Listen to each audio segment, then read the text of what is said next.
पहला प्रश्न। कल प्रवचन सुनते समय ऐसा लगा कि मैं इस पृथ्वी पर नहीं वरन मुक्त और असीम आकाश में एक ज्योति कण। प्रवचन के बाद भी हल्केपन का, खालीपन का अनुभव होता रहा। उसी आकाश में भ्रमण करते रहने का जी होता रहा। ज्ञान कर्म भक्ति में नहीं जानता, लेकिन अकेला होने पर इस स्थिति में डूबे रहने का जी होता है। लेकिन कभी कभी यह भाव भी उठता है कि कहीं यह मेरा पागलपन तो नहीं, कहीं यह मेरे अहंकार का ही दूसरा खेल तो नहीं। कृपा पूर्वक मेरा मार्गदर्शन करें।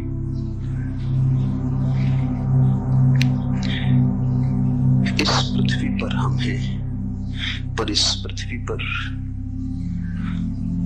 वस्तुतः हम न हो सकते हैं और न हम हैं। प्रतीत होता है पृथ्वी पर हम अजनबी हैं। देह में घर किया है, लेकिन देह हमारा घर नहीं। जैसे कोई परदेश में बस जाए और भूल ही जाए स्वदेश को, फिर अचानक राह पर किसी दिन बाजार में कोई मिल जाए जो घर की याद दिला दे,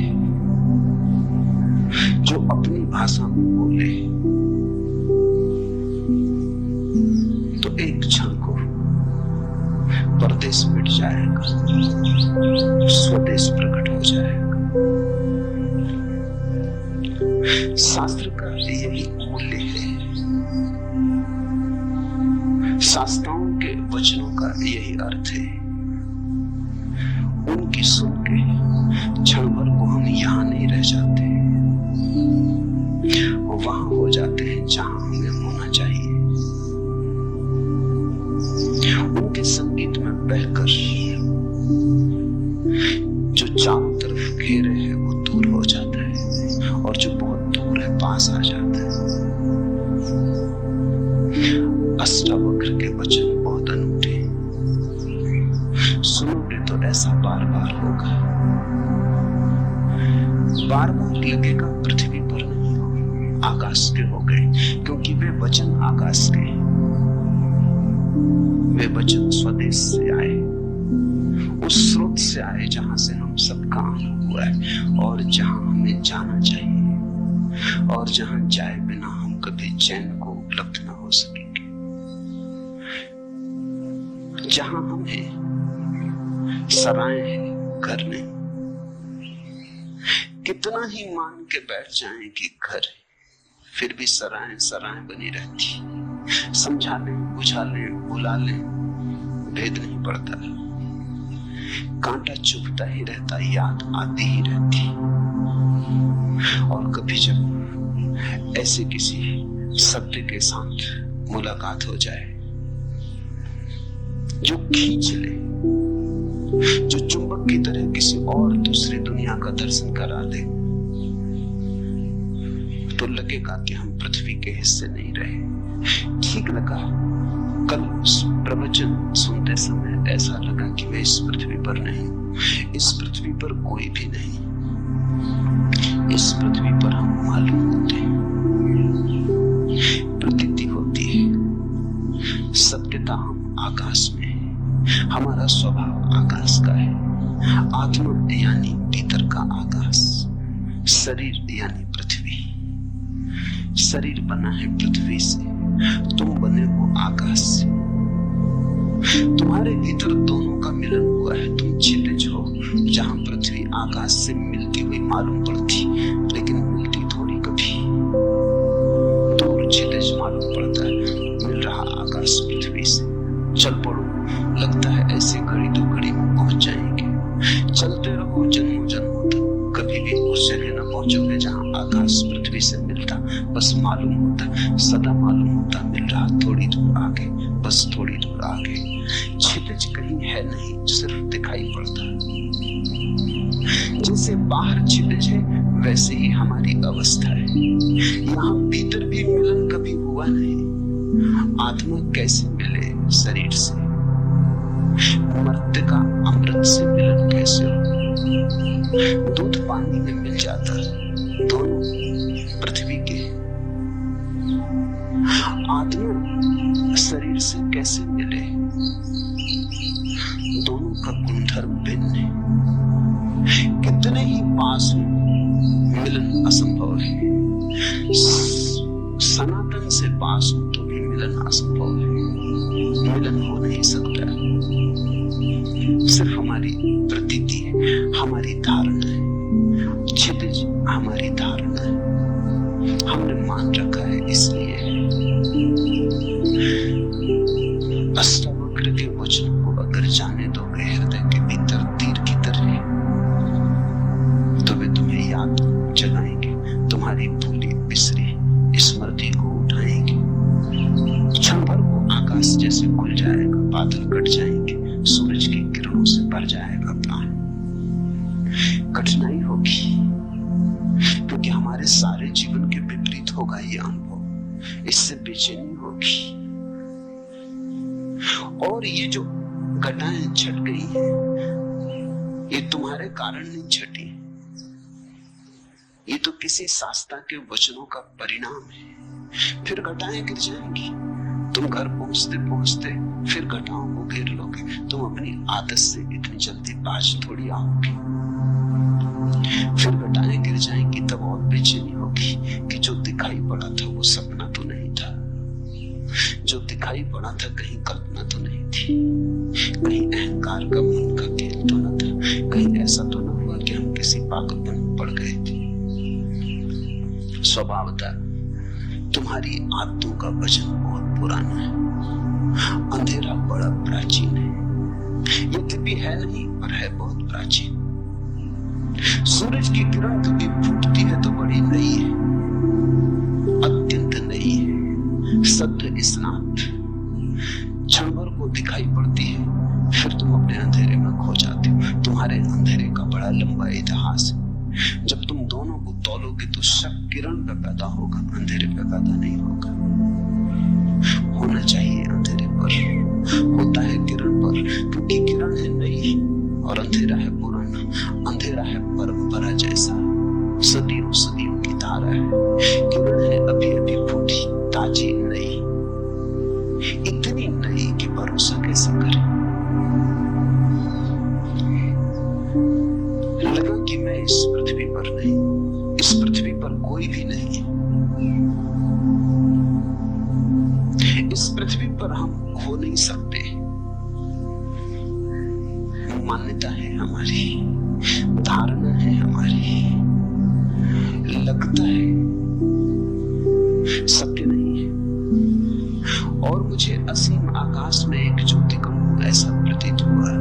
ये शुरुआत है, असीम आकाश में एक ज्योति को जल्दी ही लगेगा कि असीम आकाश ये प्रारंभ है। तो असीम आकाश में भी अभी हम पूरी तरह लीन नहीं हो पाते। अगर लगता भी है कभी कभी वो उड़ान भी आ जाती, वो तूफान भी आ जाता, हवाएं हमें ले भी जाती, तो भी हम अपने को अलग ही बचा लेते। ज्योति कण न रहे, अंधेरे हो गए ज्योति कण, लेकिन आकाश से अभी भी भेद रहा, फर्क रहा, फासला रहा। घटना तो पूरी उस दिन घटेगी जिस दिन तुम आकाशी हो जाओगे। ज्योति कण भी भिन्न है जिस दिन तुम अभिन्न हो जाओगे, जिस दिन लगेगा मैं शून्याकाश हूं। ऐसा तो कहते हैं भाषा में कि मैं शून्याकाश हूं। जब तक मैं है तब तक ये कैसे हो सकेगा? मैं है तो आकाश अलग रहेगा। जब ऐसा प्रतीत होगा कि शून्याकाश है, तब मैं तो नहीं रहूंगा, शून्याकाश ही रहेगा। कहते हैं हम ब्रह्मास्मि, मैं ब्रह्म। लेकिन जब ब्रह्म होगा तब मैं कैसे रहेगा? ब्रह्म ही रहेगा, मैं नहीं रहूंगा। पर कहने में और कोई उपाय नहीं। भाषा तो सोए हुए लोगों की, भाषा तो उनकी है जो परदेश में बस गए और जिन्होंने परदेश को स्वदेश मान लिया। मौन ही ज्ञानियों का है, भाषा तो अज्ञानियों की। तो जैसे ही कुछ कहो कहते ही सत्य असत्य हो जाता है। अहम ब्रह्मास्मि, मैं ब्रह्म हूं, मैं आकाश हूं, कहते ही असत्य हो गया, आकाश ही है। लेकिन ये भी कहना आकाश ही है पूरा सत्य नहीं है, क्योंकि ही बताता है कि कुछ और भी होगा, अन्यथा ही पर जोर क्यों। आकाश है, इतने कहने में भी अड़चन है, क्योंकि जो है वो नहीं हो सकता है। हम कहते हैं मकान है, कभी मकान नहीं हो जाता है, गिर जाता है, खंडर हो जाता है। हम कहते हैं आदमी है, कभी आदमी मर जाता है। आकाश इस तरह तो नहीं है, कभी है और कभी नहीं, आकाश तो सदा है। तो आकाश है ऐसा कहना पुनरुक्ति है। आकाश का स्वभाव ही होना है, इसलिए है को क्या दोहराना है कहना तो उन चीजों के लिए ठीक है जो कभी नहीं भी हो जाती। मनुष्य है, एक दिन नहीं था, आज है, कल फिर नहीं हो जाएगा। हमारी है तो दो नहीं के बीच में, आकाश की है, कल भी है, आज भी है, कल भी है। दो है के बीच में है का क्या अर्थ? दो नहीं के बीच में है का अर्थ होता है। आकाश है, ये भी पुनरुक्ति है, कहे आकाश। लेकिन आकाश जब कहते हैं, शब्द जब बनाते हैं तभी भूल हो जाती। आकाश कहने का अर्थ हुआ कि कुछ और भी होगा जो आकाश से अन्यथा है, भिन्न है। अन्यथा शब्द की क्या जरूरत? अगर एक ही है तो एक कहने का भी कोई प्रयोजन नहीं। एक तो तभी सार्थक है जब दो हो, तीन हो, चार हो, संख्या हो। आकाश भी क्या कहना? इसलिए ज्ञान तो मौन है। परम ज्ञान को शब्दों तक लाना असंभव, लेकिन हम धन्यभागी हैं कि अष्टावक्र जैसे किन्हीं पुरुषों ने अथक असंभव चेष्टा की है। जहां तक संभव हो सकता था, सत्य की सुगंध को शब्द तक लाने का प्रयास किया है। और इतना ख्याल रखना कि अष्टावक्र जैसी सफल चेतना बहुत कम है। बहुतों ने प्रयास किया है सत्य को शब्द तक लाने का, सभी हारे। हारना सुनिश्चित है, मगर अगर हारे हुए में भी देखना हो तो अष्टावक्र सबसे कम हारे, सबसे ज्यादा जीते। तो सुनोगे ठीक से तो घर की याद आएगी। सुबह की लगा ज्योति कण, तैयारी रखना खोने की। किसी दिन लगेगा ज्योति कण भी खो गया, आकाश ही बचा, तब पूरा मत वाला पुंज छाएगा। तब डूबोगे सत्य की शराब में, तब नाचोगे, तब अमृत की पूरी झलक मिली। प्रवचन के बाद भी आलकेपन, खालीपन का अनुभव होता रहा। उसी आकाश में भ्रमण करने का जी होता रहा। यहाँ थोड़ी भूल हो जाती है।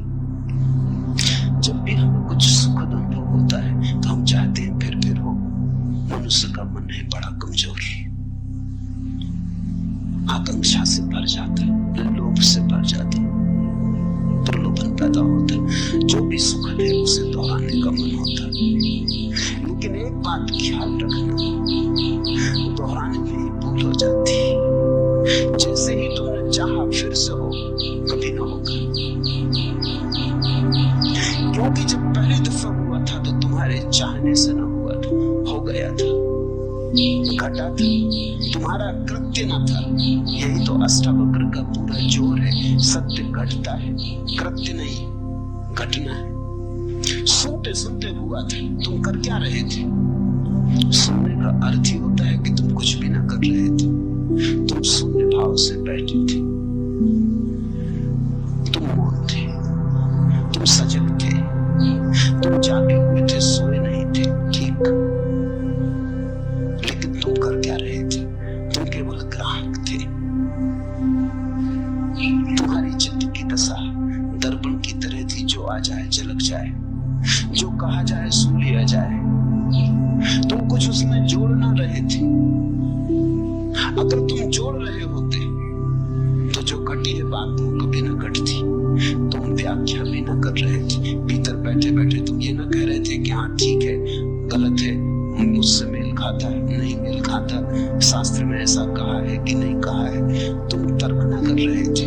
अगर तुम तर्क कर रहे थे तो ये घटना न घटती। जिन्हें पूछा है स्वामी ओम प्रकाश सरस्वती ने, उन्हें मैं जानता हूं। तर्क से उनका चित्त बड़ा दूर है, संदेह विवाद से बहुत दूर है। जा चुके वे दिन, कभी किया होगा तर्क, कभी किया होगा संदेह, जीवन के अनुभव से पक गए। अब नहीं, वो बचपना मन में रहा, इसलिए घटना घट सकी। सुन रहे थे, कुछ कर ना रहे थे, बैठे थे, बैठे बैठे हो गया। तो जो पहली दफा तुम्हारे बिना किए हुआ, तो दूसरी दफा अगर तुमने चाहा कि हो जाए तो बाधा पड़ जाएगी। चाहे तो उसके होने का कारण थी ही नहीं। इसलिए जब ऐसी अभूतपूर्व घटनाएं घटे तो चाहना मत। जब घटे आनंद भाव से स्वीकार कर लेना, जब ना घटे तो शिकायत मत करना, मांगना मत। मांगे कि चुके, मांगने जबरदस्ती, आग्रह घटना चाहिए। एक दफा घट गया तो अब क्यों नहीं घटता है? ऐसा रोज होता है। जब यहाँ लोग ध्यान करने आते हैं, शुरू शुरू में ताजे और नए होते हैं, कोई अनुभव नहीं होता तो घट जाता है। ये बड़ी हैरानी की बात है। इसे तुम समझना, अष्टावक्र को समझने में इससे सहायता मिलेगी। ये मेरे रोज का अनुभव है। जब लोग नए ताजे आते हैं और ध्यान का उन्हें कोई अनुभव नहीं होता तो घट जाते। घट जाता तो आह्लाद से भर जाते, मगर वहीं गड़बड़ हो जाती। फिर मांग शुरू होती, आज जो हुआ कल हो, न केवल हो बल्कि और ज्यादा हो। फिर नहीं घटता। फिर वो मेरे पास आते रोते, कहते हुआ क्या, कहां भूल हो गई? पहले घटा, अब नहीं घट रहा है। भूल यही हो गई कि पहले जब घटा तो तुमने मांगा न था, अब तुम मांग रहे हो। अब तुम्हारा मन निर्दोष न रहा, मांगने दूषित किया। अब तुम सरल न रहे, अब तुम खुले न रहे, मांगने द्वार दरवाजे बंद किए। आकांक्षा जग गई, आकांक्षा ने सब विकृत कर दिया, वासना खड़ी हो गई, लोग पैदा हो गए। ऐसा रोज होता है। जो लोग बहुत दिन से ध्यान कर रहे हैं, बहुत तरह की प्रक्रियाएं कर रहे हैं, उन्हें ध्यान बड़ी मुश्किल से लगता है, उनका अनुभव बाधा बनता है। कभी कभी कोई चला आता है ऐसे ही तरंगों में बहता हुआ, कोई मित्र आता था, उसने कभी सोचा भी नहीं, ध्यान का कोई मित्र आता था, उसने सोचा चलो चले चले देखें क्या है, कुतूहल बस चला आया था। कोई वासना न थी, कोई अध्यात्म की खोज भी न थी, कोई चेष्टा भी न थी, ऐसे ही चला आया था। और उनको ध्यान करते देख तरंग आ गई, सम्मिलित हो गया, घट गया, चौंका हट गई। मैं तो आया ही नहीं था ध्यान करने, और ध्यान हो गया। बस फिर अर्जुन अब दोबारा जब आता है तो आकांक्षा है, मन में रस से फिर से हो, लोभ है, पुनरुक्ति का भाव है। मन आ गया, मन ने सब खेल खराब कर दिए। जहां मन नहीं है वहां घटता है। ध्यान रखना, मन पुनरुक्ति की वासना है। जो हुआ सुखद फिर से हो, जो हुआ दुखद फिर कभी ना हो, यही तो मन है। मन चुनाव करता है, ये हो और ये ना हो, ऐसा बार बार हो और ऐसा अब कभी ना हो, यही तो मन है। जब तुम जीवन के साथ बहने लगते, जो हो ठीक, जो ना हो ठीक, दुख आए तो स्वीकार, दुख आए तो विरोध नहीं, सुख आए तो स्वीकार, सुख आए तो उन्माद नहीं। जब सुख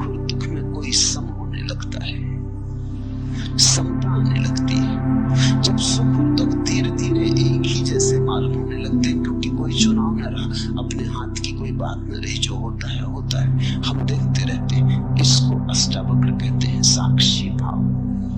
और वो कहते हैं साक्षी भाव सदा तो सब सदा। साक्षी भाव साक्षी को जगाता भीतर, बाहर समता ले आता है। समत्व साक्षी भाव की छाया है। या तुम समत्व में उपलब्ध हो जाओ तो साक्षी भाव चला आता। वे दोनों साथ साथ चलते हैं। वे एक ही घटना के दो पैर या दो पंक्ति।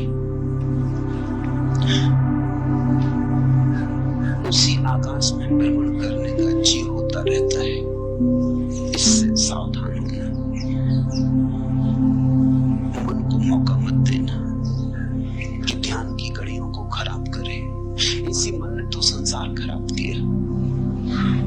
इसी ने तो जीवन के सारे संबंध विकृत किए।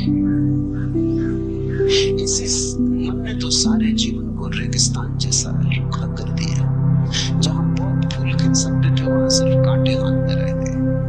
अब इस मन को अंतर यात्रा पर साथ मत लाओ।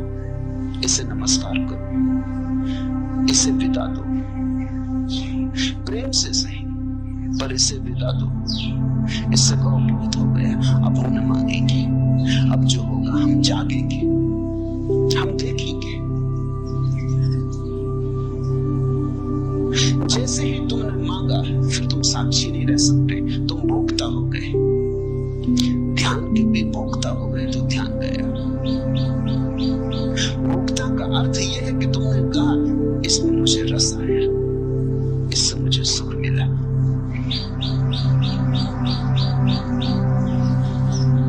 ज्ञान कर्म भक्ति में नहीं जानता है, लेकिन अकेला होने पर इसी स्थिति में डूबे रहने का जी होता है। छोड़ो इस जी को और तुम डूबोगे इसी स्थिति में। अकेले ही नहीं, भीड़ में भी रहोगे तो डूबोगे, बाजार में भी रहोगे तो भी डूबोगे। ये स्थिति का कोई संबंध अकेले और भीड़ से नहीं, मंदिर और बाजार से नहीं, एकांत समूह से नहीं। इस स्थिति का संबंध तुम्हारे चित्त के शांत होने से, सम होने से। जहां भी शांति समता होगी ये घटना घटेगी, लेकिन तुम इसको मांगो मत, अन्यथा यही अशांति बन जाएगी, यही तनाव बन जाएगी। अष्टावक्र कहते अभी और यही। मांग तो सदा कल के लिए होती, मांग तो अभी और यही नहीं हो सकती। मांग का स्वभाव वर्तमान में नहीं ठहरता।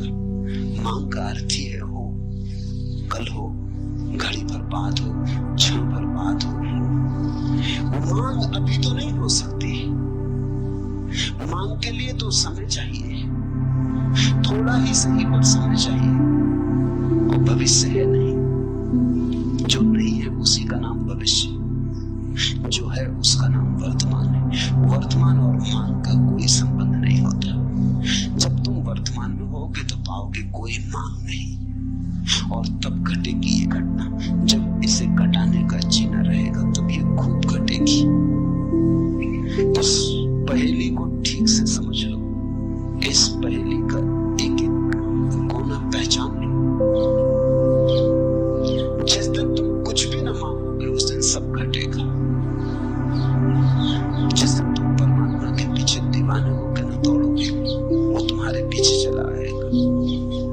जिस दिन तुम ध्यान के लिए आतुरता न दिखाओगे, तुम्हारे भीतर कोई तनाव न होगा, उस दिन ध्यान ही ध्यान से भर जाओगे। ध्यान कहीं बाहर से थोड़ी आता। जब तुम तनाव में नहीं हो तो जो तुम्हारे भीतर शेष रह जाता उसका नाम ध्यान है। जब तुम्हारे भीतर वासना नहीं है तो जो शेष रह जाता उसका नाम ध्यान है। झीलें तरंगे उठ रही, हवा के झकोरे, झील का पूरी छाती तूफान से भर गई, आंधी है, सब उथल पुथल हो रही है। आकाश में चांद है पूरा, लेकिन प्रतिबिंब नहीं बनता क्योंकि झील कब रही। दर्पण कैसे बने? चांद का प्रतिबिंब बनता है, टूट टूट जाता, हजार हजार टुकड़ों में चांदी फैल जाती पूरी झील पर, लेकिन चांद का प्रतिबिंब नहीं बनता है। झील शांत हो गई, लहरें कहीं चली गई, लहरें कहीं से आई थी,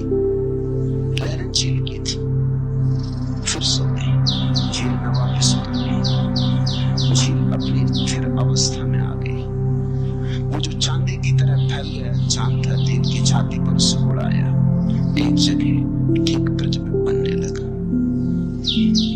जैसे ही तुम्हारे मन की झील पे तरंग नहीं होती, तरंग यानी वासना, तरंग यानी मांग, तरंग यानी ऐसा हो और ऐसा ना हो। जब कोई तरंग मन की झील पे नहीं होती तो सत्य जैसा है वैसा ही प्रतिबिंबित होता है। तो जो बनता है चांद तुम्हारे भीतर, उसके सौंदर्य का क्या कहना, उसके रस का क्या कहना। रसधार बरसती, मिलन होता, फिर सुहागरात ही सुहागरात है। लेकिन तुमने मांगा है कि चूक हो जाएगी, और मैं समझता हूं मांग बिल्कुल स्वाभाविक मालूम होती है। बड़ी अड़चन है, इतना सुख मिलता है ऐसी घड़ियों में कि कैसे बचे न मांगने से। मानवीय है, मैं ये नहीं कहता कि तुमने कुछ बड़ी अमानवीय भूल की, बिल्कुल मानवीय भूल है। कभी जब क्षण भर झरोखा खुल जाता है और आकाश बहता है तुमने, कभी क्षण भर को जब अंधेरा टूटता है और किरणें उतरती हैं, तो असंभव है, करीब करीब असंभव है कि इसे न मांगो। लेकिन ये असंभव सीखना पड़ेगा। आज सीखो, कल सीखो, परसों सीखो, मगर सीखना पड़ेगा। जितनी जल्दी सीखो उतना उचित। अभी तैयार हो जाओ तो अभी घटना घटने को देर नहीं है। जरा भी क्षण भर की प्रतीक्षा करने की जरूरत नहीं। इसी स्थिति में डूबे रहने का जी होता, ये स्थिति घटेगी, इसका तुम्हारे चित्त से कुछ लेना देना नहीं है। इसलिए तुम अपने चित्त को पीछे छोड़ो। वो जब बीच बीच में आए तब उसे बार बार कह दो कि क्षमा करो, बहुत हुआ, काफी हुआ, संसार खराब किया, परमात्मा तो खराब मत करो। जीवन के सारे सुख विकृत कर डाले, अब ये अंतरतम के सुख आ रहे हैं, इन्हें तो विकृत मत करो। सजग रह के मन को नमस्कार कर लो, विदा दे दो। धीरे धीरे धीरे धीरे ऐसी घड़ी आने लगेगी, तुम्हारे अनुभव से ही आएगी। जब मन नहीं होगा तत्क्षण फिर वही झरोखा खुलता है, फिर बहती रसधार, फिर उतरता प्रकाश, फिर तुम आलोकित, फिर तुम मग्न, फिर तुम अमृत में डूबे। जब ऐसा बार बार होगा तो बात साफ हो जाएगी। तो फिर मन से तुम अपने को दूर रखने में कुशल हो जाओगे। जब घटे तब घट जाने देना, जब ना घटे तब शांति से प्रतीक्षा करते रहना। आएगा, जो एक बार आया है बार बार आएगा। तुम भर मत मांगना, तुम भर बीच में मत आना, तुम भर बाधा मत देना। लेकिन कभी कभी ये भाव भी उठता है कि कहीं ये मेरा पागलपन तो नहीं। बुद्धि ऐसे भाव भी उठाएगी, क्योंकि बुद्धि ये मान ही नहीं सकती कि आनंद हो सकता है। बुद्धि दुख से बिल्कुल राजी है। बुद्धि ने दुख को पूरी तरह स्वीकार किया है, क्योंकि बुद्धि दुख की जन्मदात्री है। अपनी ही संतान को कौन स्वीकार नहीं करेगा। तो बुद्धि मानती है दुख है तो बिल्कुल ठीक है। लेकिन महासुख जरूर कहीं कोई गड़बड़ हो गई। ऐसा कहीं होता है, कोई कल्पना हो गई, कोई सपना देखा, किसी देवा स्वप्न में खो गए, किसी समूह में उतर गए, जरूर कहीं कुछ पागलपन हो गया। बुद्धि ऐसे बार बार कहेगी, इसे सुनना मत, इस पर ध्यान मत देना। अगर इस पर ध्यान दिया तो वे घटनाएं बंद हो जाएंगी, वे द्वार झरोखे फिर कभी ना खुलेंगे। एक बात ख्याल में रखना, आनंद सत्य की परिभाषा है। जहां से आनंद मिले वही सत्य है। इसलिए तो हमने परमात्मा को सच्चिदानंद कहा है। आनंद उसकी आखिरी परिभाषा है। सत्य से भी ऊपर, चित्त से भी ऊपर आनंद को रखा है, सच्चिदानंद कहा है। सत्य एक सीढ़ी नीचे है,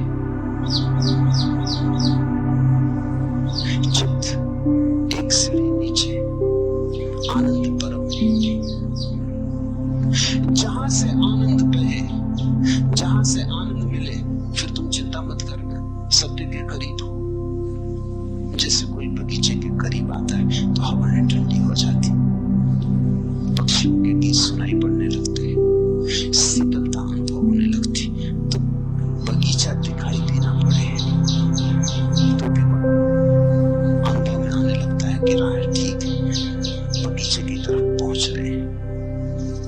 ऐसे ही जैसे ही तुम सत्य की तरफ पहुंचने लगते हो, आनंद झरता है, शीतल होने लगता मन, संतुलन आने लगता, सहिष्णुता बढ़ती है, सुख बढ़ता है, एक उमंग घेरे रहती अकारण। कोई कारण भी दिखाई नहीं पड़ता, न कोई लॉटरी मिली, न कोई धंधे में बड़ा लाभ हुआ है, न कोई बड़ा पद मिला है। ऐसा भी हो सकता था पद था वो भी गया, हाथ में जो था वो भी खो गया, धंधा भी डूब गया, लेकिन अकारण एक उमंग है कि भीतर कोई नाचे जा रहा है कि रुकता ही नहीं। तब बुद्धि कहेगी कहीं पागल तो नहीं हो गया, ये तो पागलों के लक्षण, ये बड़ी अजीब दुनिया है, यहाँ सिर्फ पागल ही प्रसन्न दिखाई पड़ते। इसलिए बुद्धि कहती पागल हो गए होंगे क्योंकि यहाँ पागलों के सिवा किसी को प्रसन्न देखा है। यहाँ हजार कारण होते तब भी आदमी प्रसन्न नहीं होता, बड़ा महल हो, धन हो, संपत्ति हो, सुख सुविधा हो, तब भी आदमी प्रसन्न नहीं होता। ये दुनिया दुखी लोगों की दुनिया है, मगर दुखी लोगों की भीड़ है। यहाँ अगर तुम हंसने लगो अकारण तो लोग कहेंगे पागल हो गए। अगर तुम कहो कि हंसी आ रही कोई कारण नहीं, फैली जा रही, भीतर से उठ रही, लहर आ रही, लोग कहेंगे बस दिमाग खराब हो गया। यहाँ तुम शक्ल बना के चलो, उदास रहो, तुम्हारी शक्ल देख के भूत प्रेत भी डरे तो बिल्कुल ठीक हो, तो कोई अड़चन नहीं है, तो सब ठीक चल रहा है। तुम आदमी जैसे आदमी हो, जैसा आदमी होना चाहिए वैसे आदमी हो, लेकिन तुम मुस्कुराने लगो, तुम हंसने लगो, तुम गीत बनाने लगो, तुम राह के किनारे खड़े होकर नाचने लगो, बस तुम पागल हो गए। परमात्मा ने इस बात की इनकार किया है कि अगर परमात्मा आए तो हम उसे पागल खाने में बंद कर देगी। शायद इसी कारण नहीं आता, आने से डरता है। तुम जरा सोचो, कृष्ण अगर मिल जाए चौराहे पर, बांसुरी बजाते, मोर मुकुट बांधे, पीतांबर डाले, गोपियां नाचती, क्या करोगे? तत्क्षण पुलिस थाने जाओ, ये क्या हो रहा है? जो नहीं होना चाहिए वो हो रहा है। तुम इस आदमी को जेल खाने में डालोगे। आनंद निष्कासित कर दिया गया है, हमने आनंद को जीवन के बाहर कर दिया है। हम दुख को छाती से लगा के बैठे। यहाँ दुखी आदमी बुद्धिमान मालूम होता है, यहाँ आनंदित आदमी पागल मालूम होता है। सारी सरणी उल्टी है। तो स्वाभाविक है, जीवन भर जिसको तुमने बुद्धिमानी समझा है, आज अचानक अगर खोने लगेगी, फिसलने लगेगी, अगर आज अचानक नींव उखड़ने लगेगी तुम्हारी तथाकथित बुद्धिमानी की, और अचानक झांकने लगेगी प्रसन्नता, अकारण ख्याल रखना। पागलपन का मतलब ये होता है अकारण प्रसन्न, कारण भी नहीं है कुछ, बैठे अकेले हो, मुस्कुराहट आ रही, बस पागल हो गए। क्योंकि ऐसा तो हमने सिर्फ पागलों को ही देखा है। ध्यान रखना, पागलों में और परमहंसों में थोड़ा सा संबंध है। पागल भी हंसते हैं, प्रसन्न होते हैं क्योंकि बुद्धि गंवा दी। परमहंस भी हंसते हैं, प्रसन्न होते हैं क्योंकि बुद्धि के पार आ गए। दोनों पागल बुद्धि से नीचे गिर जाते हैं, इसलिए हंस लेता है। परमहंस बुद्धि के पार चला जाता है, इसलिए हंसता है। दोनों में थोड़ी समानता है। पागल और परमहंस में एक बात समान है कि दोनों ने बुद्धि गंवाई। एक ने होशपूर्वक गंवाई है, एक ने बेहोशी में गंवाई है, इसलिए फर्क बहुत है, जमीन आसमान जितना फर्क है, लेकिन फिर भी एक समानता है। इसलिए कभी कभी तुम्हें पागल में परमहंस दिखाई पड़ेगा, और कभी कभी पागल में परमहंस, और कभी कभी परमहंस में पागल। तो भूल चूक हो जाती। पश्चिम के पागल खानों में ऐसे बहुत से लोग बंद हैं जो पागल नहीं है। अभी वहां बड़ी क्रांति चलती है इसके संबंध में। कुछ मनोवैज्ञानिक विशेषकर R.D. लैंग और उनके साथी एक बड़ा आंदोलन चलाते हैं कि बहुत से पागल कानून बंद है जो पागल नहीं है। अगर वो पूरब में पैदा होते तो परमहंसों की तरह उनका आदर सम्मान होता। R.D. लैंग को पता नहीं है इससे उल्टी घटना पूरब में घट चुकी है। यहाँ कई पागल है जो परमहंस समझे जाते हैं।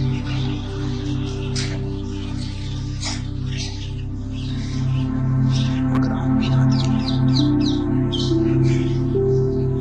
पूर्व में कई पागल परमहंस समझ लिए गए, मगर भूल चूक होती क्योंकि दोनों की सीमाएं एक दूसरे पे पड़ जाती। तो ये शक स्वाभाविक है। एक ही बात ख्याल रखना है इसमें, आनंद बढ़ रहा हो घबराना मत, मगर आनंद पागलपन के कारण भी बढ़ सकता है। तो सुरक्षा की कसौटी क्या है? सुरक्षा की कसौटी है तुम्हारा आनंद बढ़ रहा हो और तुम्हारे कारण किसी का दुख न बढ़ रहा हो तो बेफिक्र से जाना। तुम्हारा आनंद किसी की हिंसा, किसी पे आक्रमण, किसी को दुख देने पर निर्भर ना हो तो फिर पागलपन से डरने की कोई वजह नहीं है। अगर पागल भी हो रहे तो ये पागलपन बिल्कुल शुभ है, ठीक है। फिर बेझिझक इसमें प्रवेश कर जाना। डरने का कारण तो तभी जब तुम किसी को नुकसान पहुंचाने लगो। तुम्हारे नाच से किसी को कोई बाधा नहीं है, लेकिन कोई सो रहा है तुम उसकी छाती पे जाकर ढोल बजा कर नाचने लगो। तुम नाचो, इससे कुछ अड़चन नहीं है। तुम गुनगुनाओ राम का नाम, ये ठीक है, लेकिन माइक लगा के आधी रात और तुम अखंड कीर्तन शुरू कर लो तो तुम पागल हो। हालांकि कोई तुमको पागल नहीं कह सकता क्योंकि राम तुम कर रहे हो, ऐसे कई पागल कर रहे हैं। वो कहते हैं अखंड कीर्तन कर रहे हैं 24 घंटे की कथा की। सो न सो तुम्हारी मर्जी, अगर तुम बाधा डालो तो अधार्मिक हो। इतना ही ख्याल रखना तुम्हारा आनंद हिंसात्मक ना हो, बस ये पर्याप्त है।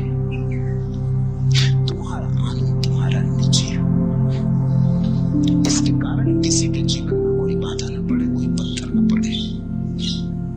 तुम्हारा फूल खिले, लेकिन तुम्हारे फूल के खिलने के कारण किसी को कांटे न चुभे, इतना ही पर ख्याल रहे तो तुम ठीक दिशा में जा रहे हो।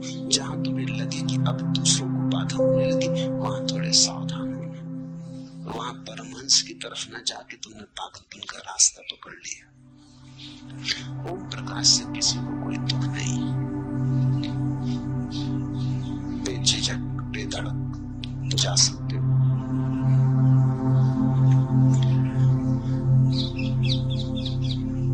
कल मैं एक गीत पढ़ रहा था, जो कुछ सुंदर था प्रिय काम में, जो अच्छा मजा नया था सबके सार, मैं बीन बीन कर लाया, नैवेद्य चढ़ाया, पर यह क्या हुआ, सब बड़ा बड़ा गुमलाया, सूख गया मुरझाया, कुछ भी तो उसने हाथ बढ़ाकर नहीं लिया।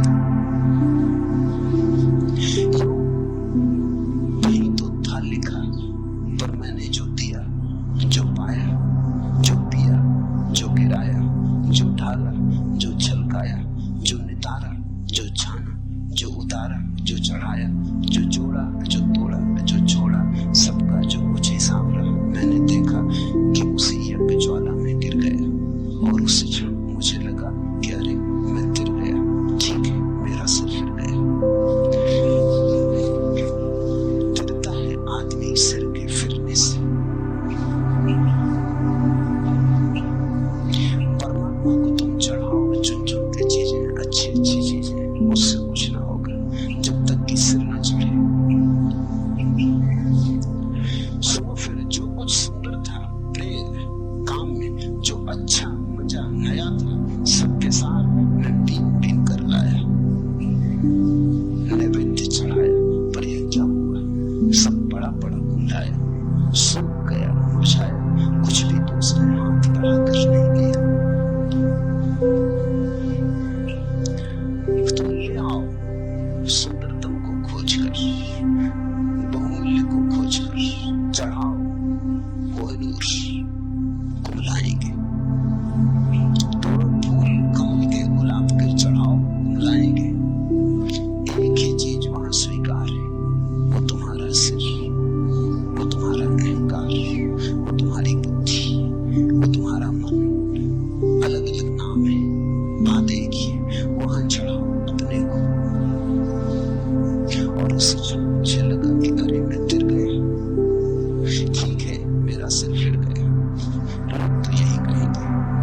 इसकी सिर फिर गया।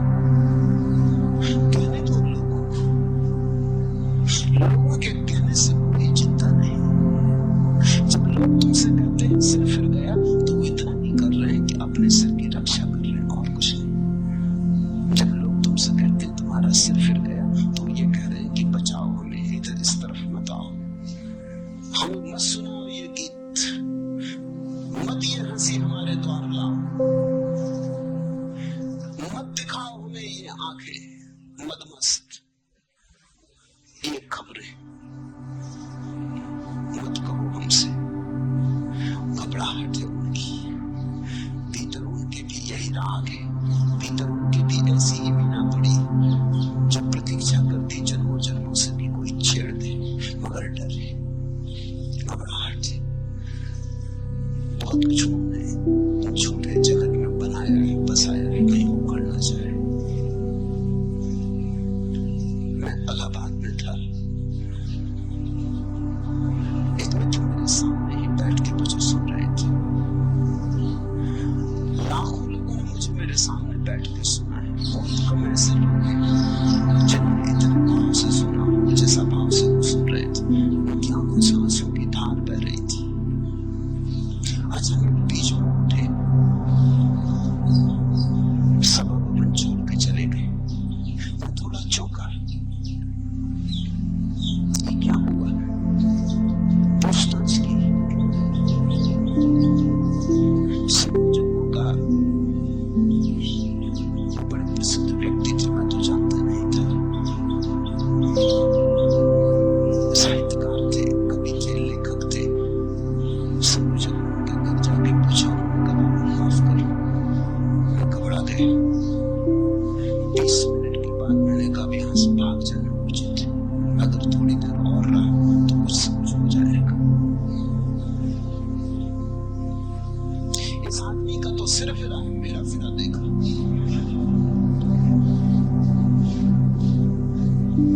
आऊंगा, अभी नहीं, जरूर आऊंगा, पर थोड़ा समय दो। और 2 रात से मैं सो नहीं सका और बातें मेरे मन में पूछ रही। नहीं, अभी मेरे पास बहुत काम करने को पड़े, अभी बच्चे छोटे, अभी घर गृहस्थी संभालनी। जरूर आऊंगा, तुम जाओ, उनसे कहना जरूर आऊंगा, लेकिन अभी नहीं। जब वो तुमसे कहता है तुम्हारा सिर फिर गया, वो सिर्फ अपनी आत्मरक्षा कर रहा है। वो ये कह रहा है कि ऐसा मान के कि तुम्हारा सिर फिर गया, मैं अपने आकर्षण को रोकता हूं।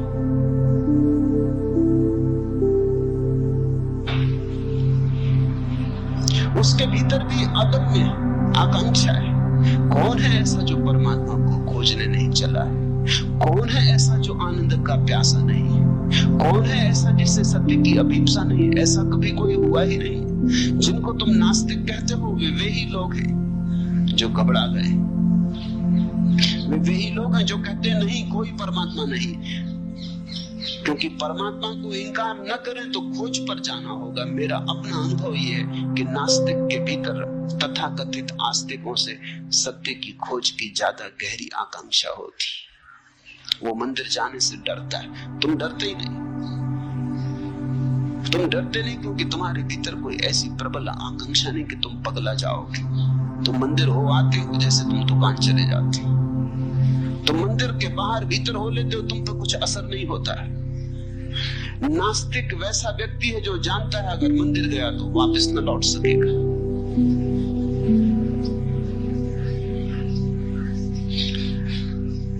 गया तो वैसा का वैसा वापस न लौट सकेगा। तो एक ही उपाय है, वो कहता है ईश्वर नहीं है, धर्म सब पाखंड है। वो अपने को बचा रहा है, समझा रहा है कि ईश्वर है ही नहीं तो मंदिर जाना क्यों? ईश्वर है नहीं तो क्यों उलझन में पड़ना, क्यों ध्यान, क्यों प्रार्थना? मेरे देखे नास्तिक के भीतर आत्मरक्षा चल रही है। मैंने अब तक कोई नास्तिक नहीं देखा जो वस्तुतः नास्तिक हो। आदमी नास्तिक हो कैसे सकता है? नास्तिक का तो अर्थ हुआ कि कोई आदमी नहीं के भीतर रहने का प्रयास कर रहा है। नहीं के भीतर कोई रह कैसे सकता है? नास्ति में कोई जी कैसे सकता है? जीने के लिए हाँ चाहिए। नहीं में कहीं फूल खिलते, हाँ चाहिए, स्वीकार चाहिए। जीवन में जितना स्वीकार होता है उतने ही फूल खिलते, लेकिन सीमा के बाहर फूल न खिल जाएं, इससे भय होता है। कहीं फूल इतने न खिल जाएं कि मैं उन्हें संभाल न पाऊं। कल रात एक युवक ने मुझे कहा कि अब मुझे बचाएं, ये जरूरत से ज्यादा हुई जा रही बात। मैं इतना प्रसन्न हूं कि लगता है मैं टूट जाऊंगा।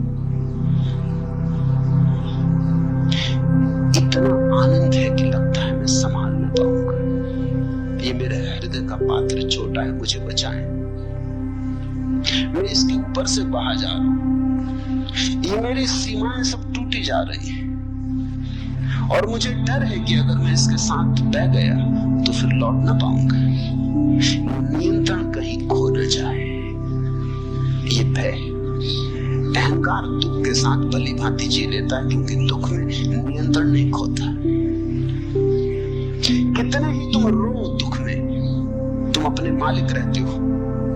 नियंत्रण खोता है आनंद में। सीमा टूटती आनंद में, दुख में कभी कोई सीमा नहीं टूटती। नरक में भी सीमा नहीं टूटती। तुम नरक में भी पड़े रहो तो भी तुम अपने भीतर मजबूत रहते हो। सीमा टूटती है स्वर्ग में, वहां नियंत्रण खो जाता है। जहां नियंत्रण खोता वहां अहंकार खो जाता है। जहां नियंत्रण खोता वहां बुद्धि की पकड़ खो जाती, तर्क का जाल खो जाता। वही हो रहा है, घबराना मत। तिरने का क्षण करीब आ रहा है, लेकिन सिर फिरे बिना कोई कभी तिरा नहीं।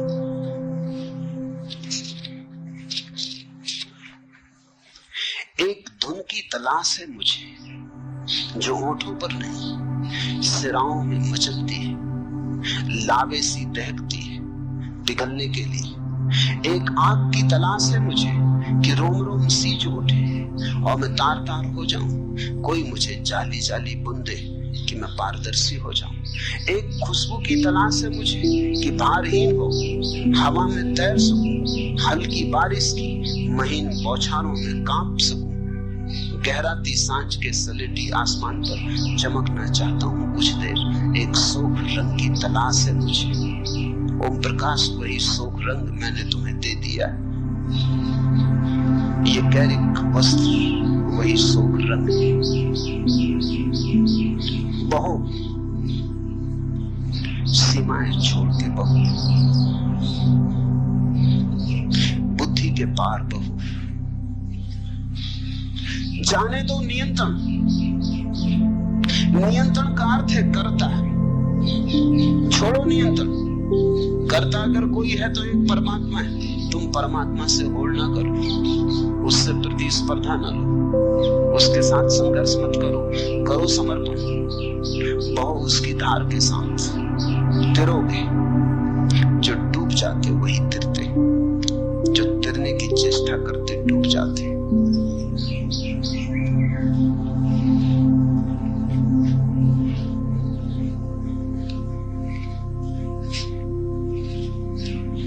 दूसरा प्रश्न, सदा से खोजियों का यह अवलोकन रहा है कि परमात्मा उपलब्धि अत्यंत दुस्साध्य घटना है।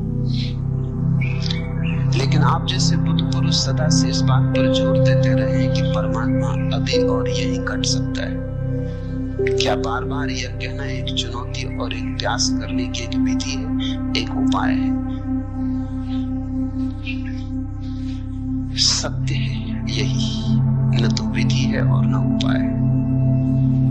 तुम्हारा ऐसा पूछना बचने की विधि और उपाय है।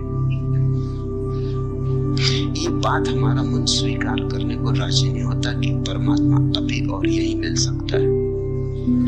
क्यों नहीं राजी होता है? इसलिए राजी नहीं होता कि अगर अभी और यही मिल सकता है तो फिर हमें मिल नहीं रहा। तो इसका कारण क्या होगा? फिर इसकी व्याख्या कैसे करें? अगर अभी और यही मिल सकता है तो मिल क्यों नहीं रहा? बेचैनी खड़ी हो जाती है। अभी और यही मिल सकता है, मिल तो नहीं रहा। तो इसे समझाएं कैसे? बड़ी अड़चन की बात हो गई। इस अड़चन को सुलझाने के लिए तुम कहते हो मिल तो सकता है, लेकिन पात्रता चाहिए। बुद्धि रास्ते निकालती, जहां उलझन खड़ी हो जाती उसे सुलझाती। रास्ता खोजना पड़ेगा, पात्रता खोजनी पड़ेगी, शुद्ध होना पड़ेगा, तब मिलेगा। और अगर अष्टावक्र कहते हैं अभी और यही मिल सकता है, तो जरूर इसमें कुछ कारण है। वो इसलिए कहते हैं ताकि तुम तीव्रता से प्रयास में लग जाओ, लेकिन लगना प्रयास में ही पड़ेगा। मन बड़ा होशियार है। अष्टावक्र की बात बिल्कुल सीधी साफ है। परमात्मा अभी और यही मिल सकता है, क्योंकि परमात्मा कोई उपलब्धि नहीं है। परमात्मा तुम्हारा स्वभाव है। सारा जोर सीधा है, तुम परमात्मा हो। मिल सकने की बात ही गलत है। जब हम कहते हैं अभी और यही मिल सकता है, तो इसका अर्थ इतना ही हुआ कि मिला ही हुआ है। जरा आंख खोलो और देखो। मिल सकते की भाषा ठीक नहीं है। मिल सकने में तो ऐसा लगता है तुम अलग हो और परमात्मा अलग है। तुम खोजने वाले हो, वो खोज का लक्ष्य। तुम यात्री हो, वो मंजिल नहीं। अभी और यही मिल सकता है कि इतना ही अर्थ है कि तुम वही हो जिसे तुम खोज रहे हो। जरा अपने को पहचानो। आंख खोलो और देखो, या आंख बंद करो और देखो, मगर देखो। थोड़े दृष्टि की बात है, पात्रता की नहीं।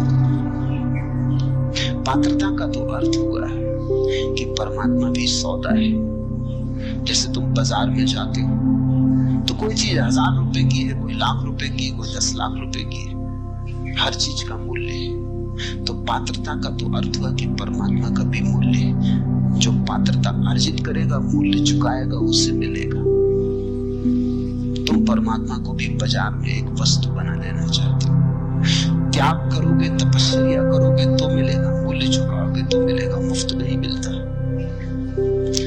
तुम परमात्मा को खींच के दुकान पर रख देते हो, डब्बे में बंद कर देते हो, दाम लिख देते हो। तुम कहते हो इतने उपवास करो,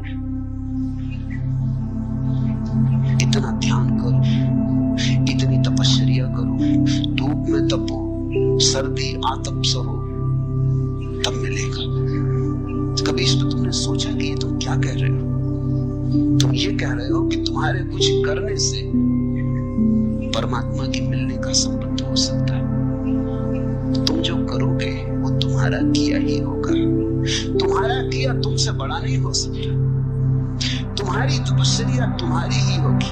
तुम जैसी ही दीन, तुम जैसी ही मलिन, तुम्हारी तपस्या तुमसे बड़ी नहीं हो सकती। और तपस्या से जो मिलेगा उसकी भी सीमा होगी, क्योंकि सीमित से सीमित ही मिल सकता, असीम नहीं। तपस्या से जो मिलेगा वो तुम्हारे ही मन की कोई धारणा होगी, परमात्मा नहीं। अष्टावक्र कह रहे हैं कि परमात्मा तो है ही,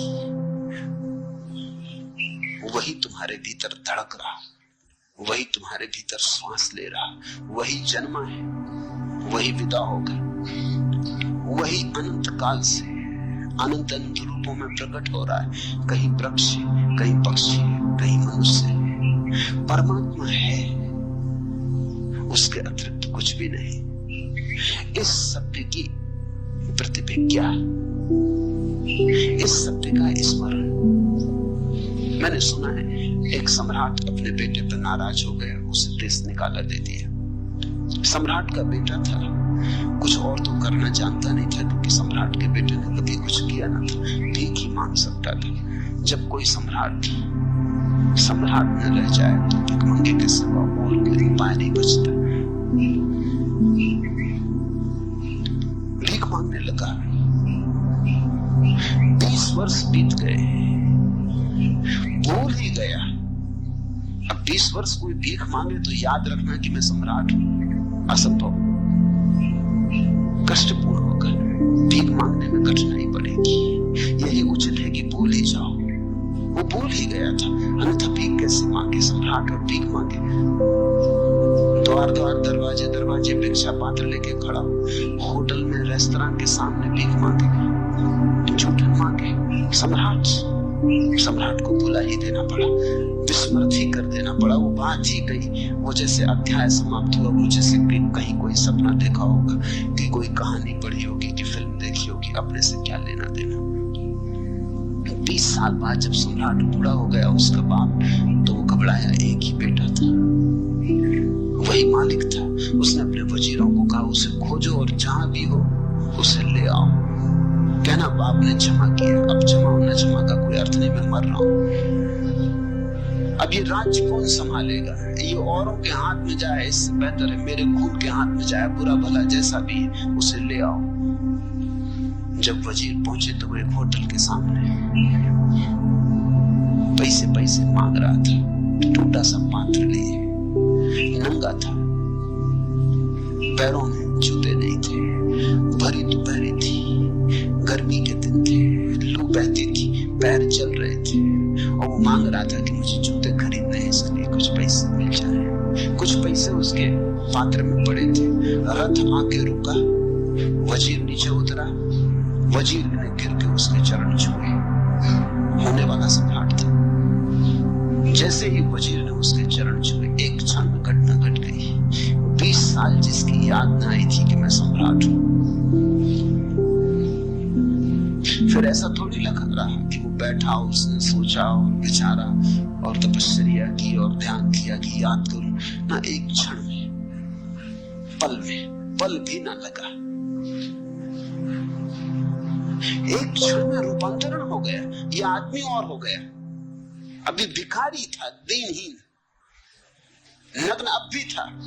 अब भी पैर में जूते ना थे, लेकिन हाथ से उसका पात्र उसने फेंक दिया और वजीरों से कहा कि जाओ मेरे स्नान की व्यवस्था करो, ठीक वस्त्र जुटाओ।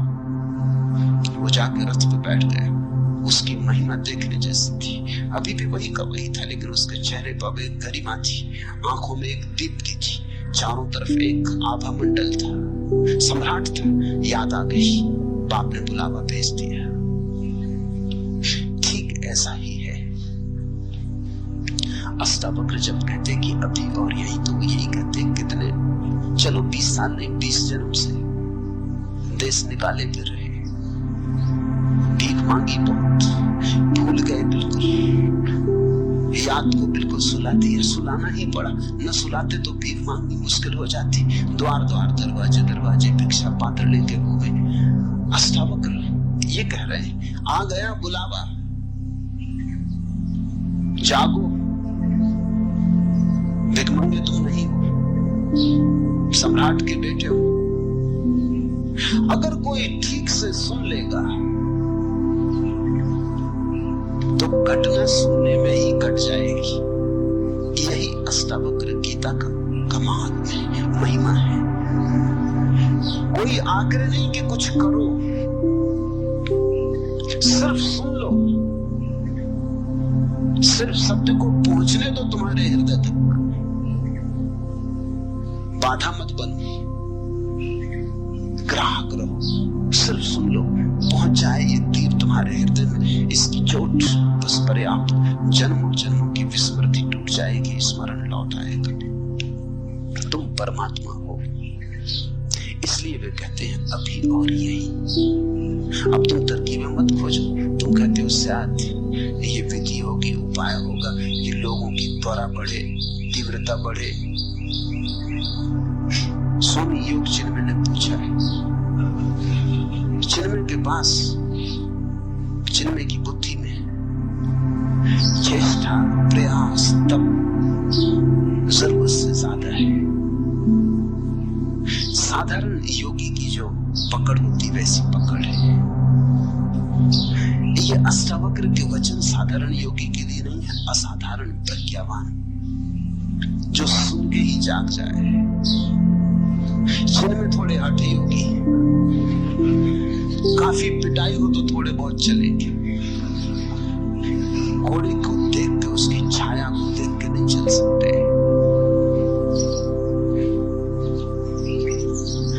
हंसना मत, क्योंकि जिनमें जैसे ही अधिक लोग हैं। हंस के तुम ये मत सोचना कि तुमने हंस लिया तो तुम जिनमें से भिन्न कि देखो तुम तो हंसे। जिनमें ने कम से कम हिम्मत करके पूछा, तुमने पूछा नहीं, बस इतना ही फर्क है। हो तुम भी वही, ये अष्टावक्र की गीता पूरी हो जाएगी। और अगर तुम परमात्मा न हो गए तो समझ लेना कि वही हो, कोई फर्क नहीं। अगर इस सुनने में तुम जाग जाओ, परमात्मा हो जाओ, तो ही घोड़े की छाया ने काम किया। सदा से खोजियों का यह अवलोकन रहा है कि परमात्मा उपलब्धि अत्यंत दुस्साध्य घटना है। खोजी शुरू से ही भ्रांत है। खोजी का अर्थ ही है कि वो मान लिया है कि परमात्मा को खोजना है, कि परमात्मा को खो दिया है। उसने एक बात तो मान ली कि खो दिया परमात्मा को। ये भी कोई बात नहीं कि खो दिया परमात्मा को। परमात्मा को खो कैसे सकते हो? मेरे पास लोग आते, वो कहते परमात्मा खोजना। मैं कहता हूँ चलो ठीक, खोजो, लेकिन खोया कहाँ, कब खोया? कहते इसका तो कुछ पता नहीं। पहले इसका तो तुम ठीक से पता कर लो, कहीं ऐसा ना हो कि खोया ही ना हो। कभी कभी ऐसा हो जाता है कि चश्मा नाक पे चढ़ा है और उसी चश्मे से देख के चश्मा खोज रहे हैं।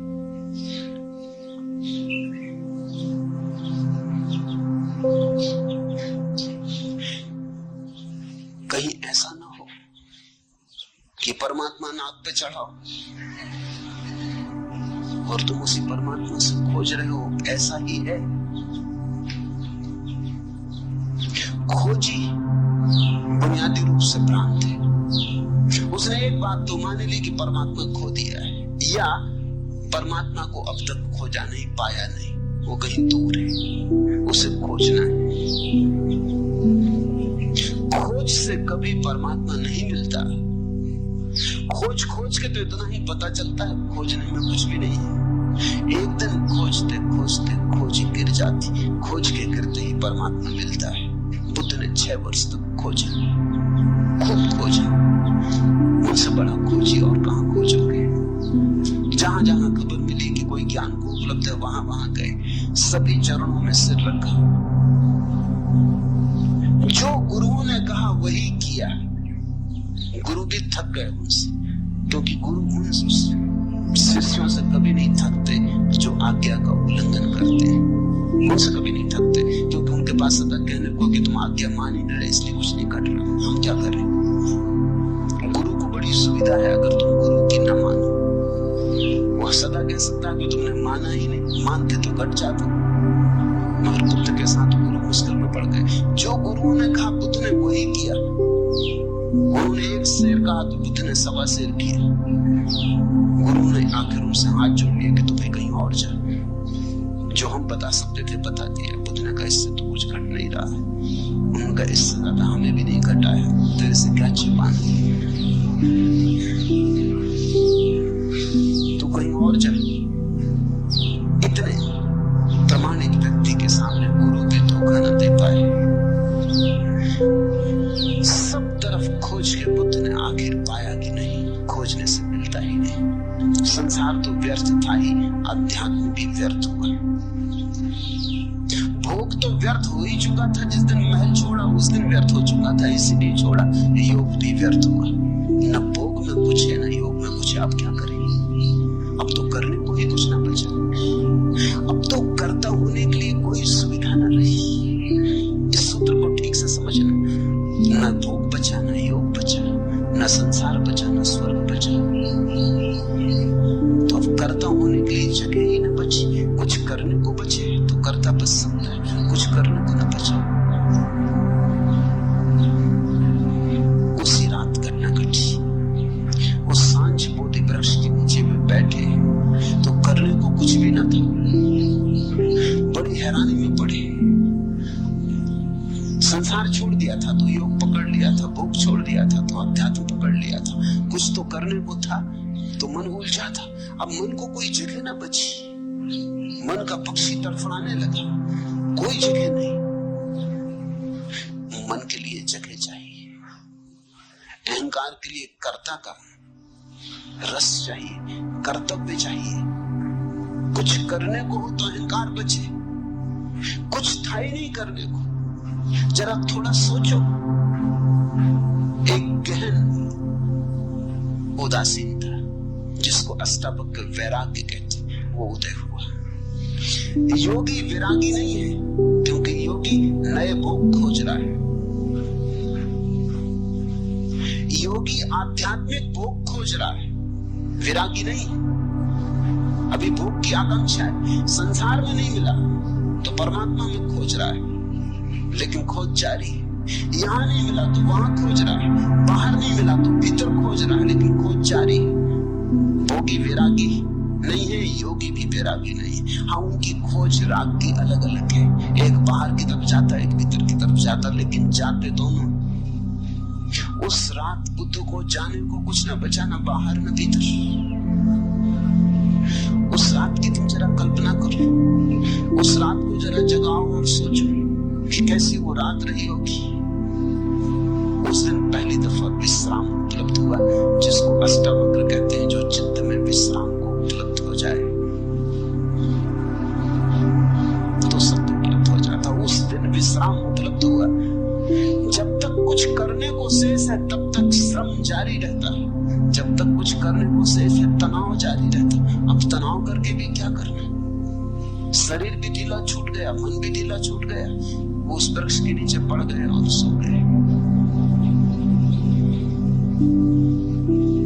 सुबह जब उनकी आंख खुली तो ऐसी खुली जैसी सबकी खुलनी चाहिए। सुबह जब आंख खुली तो पहली दफा खुली, सदियों सदियों से बंद थी वो आंख खुली।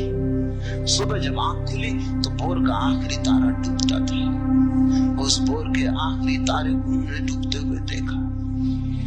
इधर बाहर भोर का आखिरी तारा डूब गया, उधर भीतर भी मन की आखिरी रेखा विसर्जित हो गई।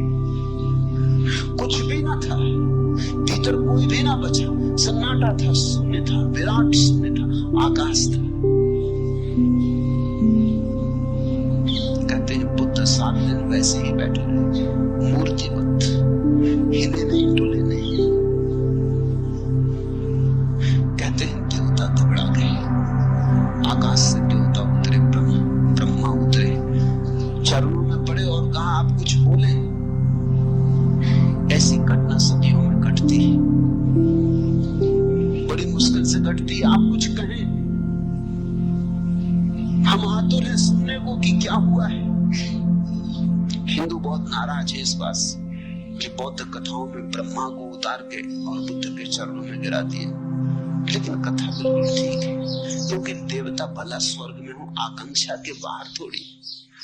आज एक घटना घटी है कि एक व्यक्ति आकांक्षा के बाहर चला गया, तो बुद्ध के ऊपर कोई भी नहीं। बुद्धत्व आखिरी बात है, देवता भी नीचे हैं, अभी उनकी भी स्वर्ग की भोग की आकांक्षा है। इसलिए तो कथाएं हैं कि इंद्र का आसन डोलने लगता जब भी लगता है कोई प्रतियोगी आ रहा, कोई ऋषि मुनि तपस्या में गहरा उतर रहा है, इंद्र घबराता, आसन कपने लगता। ये तो आसन इंद्र का क्या हुआ, दिल्ली का हुआ। इंद्र का कहो कि इंदिरा का कहो, एक ही बात, इसमें कुछ बहुत फर्क ना होगा। ये तो कोई आने लगा तो प्रतिस्पर्धा, घबराहट, बेचैनी। बुद्ध ना कुछ करके उपलब्ध हुए। जो बुद्ध के जीवन में घटा वही अष्टावक्र के जीवन में घटा होगा। कोई कथा हमारे पास नहीं, किसी ने लिखी नहीं, लेकिन निश्चित घटा होगा, क्योंकि अष्टावक्र जो कह रहे हैं वो इतना ही कह रहे हैं कि तुम दौड़ चुके खूब, अब रुको।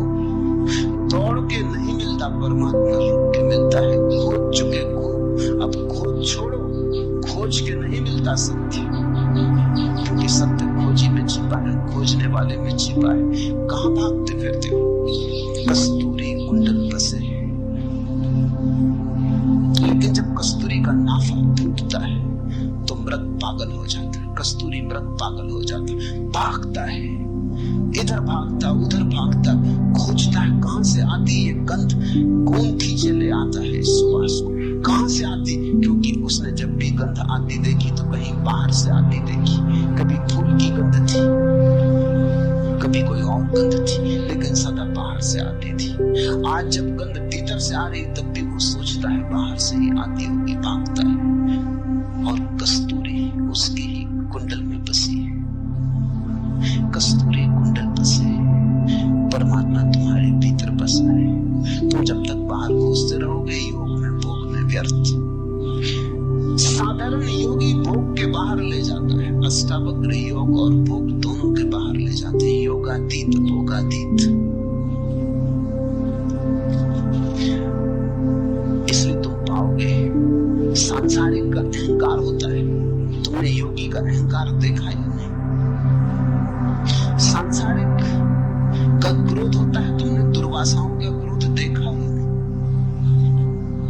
सांसारिक आदमी दम्भ से आकर के चलता है, पताकाएं लेके चलता है, तुमने योगियों की पताकाएं हाथी घोड़े देखे या नहीं। साधारण आदमी घोषणा करता है इतना धन है मेरे पास, इतना पद है मेरे पास। तुमने योगियों को देखा घोषणा करते कि नहीं कि इतनी सिद्धि है, इतनी रिद्धि है। लेकिन ये सारी बातें वही की वही, कोई फर्क नहीं हुआ जब तक योग योगातीत ना हो जाए।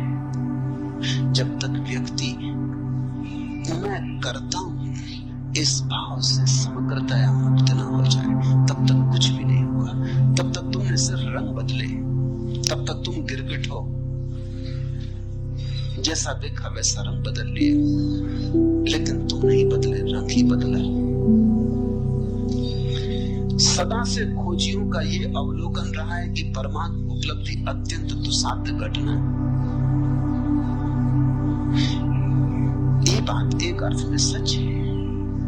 अगर तुम बहुत दौड़ के आना चाहते हो तो कोई क्या करे। अगर तुम अपने कान को उल्टी तरफ से पकड़ना चाहते हो, मजे से पकड़ो। निश्चित तुम जब उल्टी तरफ से कान को पकड़ोगे तो तुमको लगेगा कान को पकड़ना बहुत दुस्साध्य घटना है। ये तुम्हारे कारण, ये कान के कारण नहीं।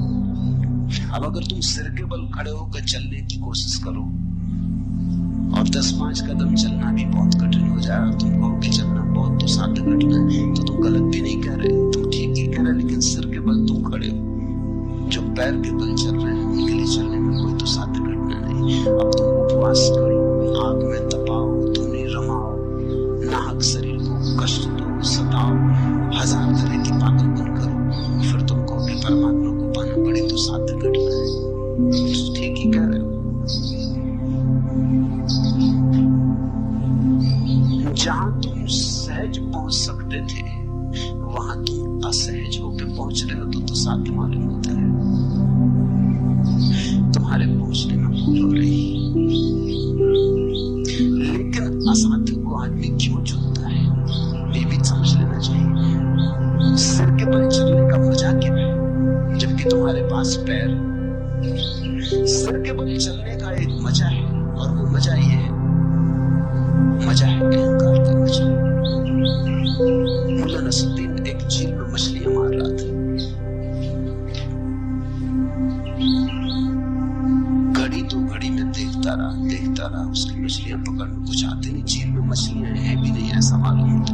मैंने उससे पूछा, नसरुद्दीन इस झील में मछलियां मालूम नहीं होती, तुम कब तक बैठे रहोगे? वो पास की दूसरी झील है, वहां क्यों नहीं मछलियां मारते?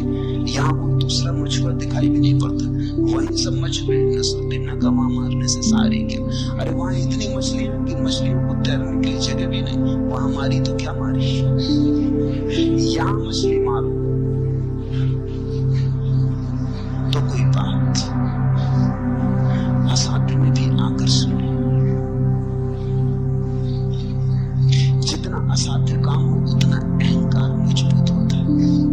यहाँ मछली मारो तो कुछ है, जो सभी कर रहे हैं वही तुमने किया तो क्या सार है? सभी पैर के बल चल रहे हैं, तुम भी चले तो क्या मजा? सिर के बल चलो। मेरे देखे परमात्मा से कोई संबंध नहीं है कठिनाइयों का संबंध अहंकार से। अहंकार कठिन को करने में मजा लेता, क्योंकि सरल तो सभी करते, उसमें क्या सार है? अगर तुम किसी से कहो कि हम पैर के बल चलते हैं तो लोग कहेंगे तुम्हारा दिमाग खराब हो गया, सभी चलते हैं। लेकिन अगर तुम सिर के बल चलो तो अखबारों में नाम छपेगा, तो लोग तुम्हारे पास आने लगेंगे, लोग तुम्हारे चरणों में सिर झुकाएंगे कि तुम्हें कोई सिद्धि मिल गई, कि तुम सिर के बल चलते हो। अहंकार की पूजा तभी हो सकती है जब तुम कुछ असाध्य करो। जैसे हिलरी चढ़ गया एवरेस्ट पर, तो सारी दुनिया में खबर हुई। अब तुम जाओ और पूना की छोटी मोटी पहाड़ी पे चढ़ के खड़े हो जाओ और झंडा लगाने लगो, और तुमको कोई अखबार वाला भी नहीं आ रहा, कोई फोटोग्राफर भी नहीं आ रहा। मामला क्या है? आखिर ये भेदभाव क्यों हो रहा है? हिलरी के साथ इतना शोरगुल मचाया, इतिहास में नाम अमर रहेगा सदा के लिए, और हमारा कुछ भी नहीं हो रहा। हम भी वही कर रहे हैं, उसने भी झंडे गाड़ा, लेकिन एवरेस्ट पे चढ़ना कठिन है। 50-60 साल से लोग चढ़ने की कोशिश कर रहे थे, तब एक आदमी चढ़ पाए। इसलिए धीरे धीरे वहां रास्ता बन जाएगा, बस जाने लगेगी, कभी न कभी जाएगी। सदा इतनी देर तक एवरेस्ट अपने को बचा नहीं सकता आदमी से। जब एक आदमी पहुंच गया तो सिलसिला शुरू हो गया। अभी कुछ देर पहले औरतें भी पहुंच गई, जब औरतें भी पहुंच गई तब और पहुंचने को क्या बाकी रहा? अब सब धीरे धीरे पहुंच रहे हैं। थोड़े दिन में वहां होटलें और बसें और सब पहुंच जाएंगी। फिर जाके तुम झंडा गाड़ना। जब बस वगैरह सब चलने लगे वहां, तुम कहोगे ये वही जगह है जहाँ हिलरी ने झंडा गाड़ा। बड़ा भेदभाव हो रहा है, बड़ा पक्षपात हो रहा है। कठिन में अहंकार को मचा है। आदमी कई चीजों को कठिन कर लेता ताकि अहंकार को भरने में रस आ सके। हम बहुत सी चीजों को कठिन कर लेते हैं, जितनी कठिन कर लेते हैं उतना ही रस आने लगता है। कठिनाई परमात्मा को पाने में नहीं है, कठिनाई अहंकार का रस। तो तुम जो कहते हो सदा से खोजियों का ये अवलोकन रहा है कि परमात्मा उपलब्धि अत्यंत दुस्साध्य घटना है, ये ठीक है। वो जो खोजी है अहंकारी, और परमात्मा को खोजियों ने कब पाया? जब खोज छूट गई तब पाया। खोज छूटने पर ही मिलता है परमात्मा। जब तुम कहीं भी नहीं जा रहे, सिर्फ बैठे हो विश्राम में, परम विराम में, यात्रा शून्य जहां हो जाती है। साधारणतः लोग सोचते हैं कि परमात्मा को पालेंगे तो फिर यात्रा नहीं होगी। बात बिल्कुल उल्टी। यात्रा अगर तुम अभी छोड़ दो तो अभी परमात्मा मिल जाए। लोग सोचते हैं मंजिल मिल जाएगी तो फिर हम विश्राम करेंगे। हालत उल्टी है, तुम विश्राम करो तो मंजिल मिल जाए।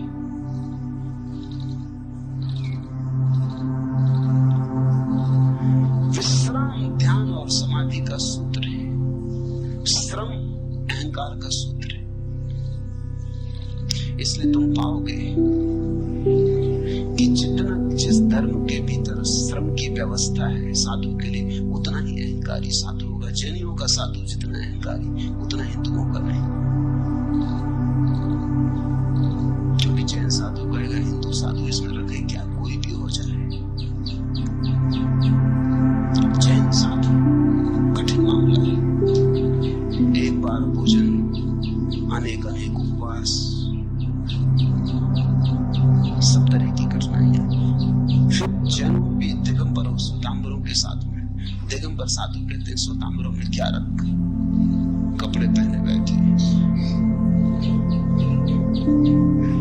साधु तो दिगंबर का है, इसलिए दिगंबर साधु में तुम जैसे अहंकार को चमकता हुआ पाओगे, कहीं भी ना पाओगे। देह तो सुखी होगी, हड्डी हड्डी होगी, क्योंकि बहुत उपवास, नग्न रहना, धूप ताप से, लेकिन अहंकार बड़ा प्रज्वलित होगा। अकड़ उसकी वैसी जैसी हिलरी की। हिंदुस्तान में मुश्किल से 20 दिगंबर मुनि है, स्वतांबर मुनि तो 5-7 हजार है।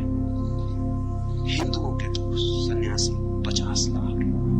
और अगर मेरी चले तो सारी दुनिया को सन्यासी कर दो। इसलिए मेरे सन्यासी होने में तो अहंकार हो ही नहीं सकता, क्योंकि कोई मैं कह ही नहीं रहा हूं तुम ऐसा करो वैसा करो। एक बहुत ही सरल मामला है, तुम गेरुए कपड़े पहन लो, सन्यासी हो। सन्यास सरल होता है, संन्यास आप देते तो इसके लिए कोई विशेष आयोजन करना चाहिए। विशेष आयोजन संन्यास के लिए वो ठीक कहते हैं, क्योंकि ऐसा होता है अगर जैन दीक्षा होती तो देखा कैसा बैंड बाजे घोड़ा इत्यादि बजता है और सब मजा आता है और लगता है कोई बड़ी घटना घट रही, कोई सिंहासन पर चढ़ाया जा रहा। संन्यास भी सिंहासन जैसा हो गया और लोग जय जयकार करते हैं कि कोई बड़ी घटना घट रही। और मैं संन्यास से चुपचाप दे देता हूँ, किसी को पता नहीं चलता, पूछ से भी दे देता हूँ, मुझे भी पता नहीं चलता कौन सज्जन है, उनको भी पता नहीं।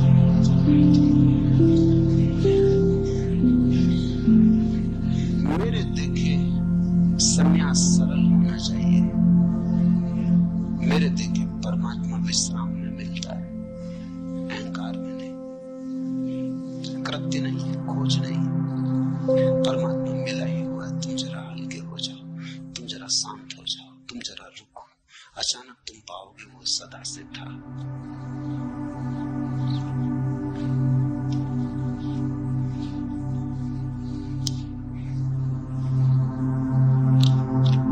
आखिरी प्रश्न, हमारे शरीर में कोई 20 अरब कोशिकाएं और शरीर में प्रतिक्षण रासायनिक प्रतिक्रिया होती रहती है। आप या अष्टावक्र जब कहते हैं कि दृष्टा बनो, तब यह बात आप किससे कहते हैं? ये कौन है जो कह रहा है कि शरीर में 20 अरब कोशिकाएं हैं? निश्चित ही कोशिकाएं नहीं कह रहे। एक कोशिका बाकी कोशिकाओं का हिसाब भी नहीं लगा सकती।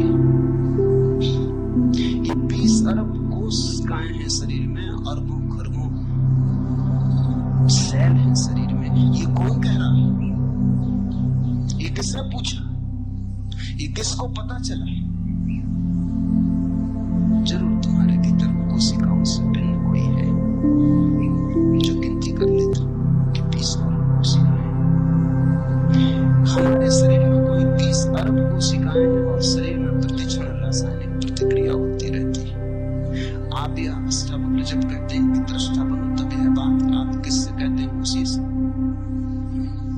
जो कह रहा है कि 20 अरब कोशिकाएं हैं। यदि मस्तिष्क की कोशिकाओं से कहते हैं तो बात व्यर्थ है, क्योंकि बुद्धि नश्वर है। नहीं, हम कह भी नहीं रहे मस्तिष्क की कोशिकाओं से, हम तुमसे कह रहे हैं। अष्टावक्र भी तुमसे बोल रहे हैं। अष्टावक्र इतने बुद्धू नहीं कि तुम्हारे मस्तिष्क की कोशिकाओं से बोल रहे हैं, तुमसे बोल रहे हैं। तुम्हारा होना तुम्हारी कोशिकाओं के बाहर है। तुम कोशिकाओं का उपयोग कर रहे हो सच, जैसे कार में बैठा हुआ ड्राइवर कार चला रहा है, दौड़ा जा रहा है, कार की गति से दौड़ा जा रहा है, 100 मील प्रति घंटे चला जा रहा है। लेकिन फिर भी वो जो ड्राइवर भीतर है वो कार नहीं है। और अगर एक सिपाही सीटी बजाए कि रुको, और वो पूछे कि किससे कह रहे हैं? कार के इंजन से, क्योंकि चल तो इंजन रहा है। किससे कह रहे हैं? पेट्रोल से, क्योंकि चला तो पेट्रोल रहा। किससे कह रहे हैं? पहियों से, क्योंकि दौड़ तो पहिए रहे। तो क्या कहेगा पुलिस का सिपाही? वही मैं तुमसे कहता हूं कि सीटी तुम्हारे लिए बजा रही है।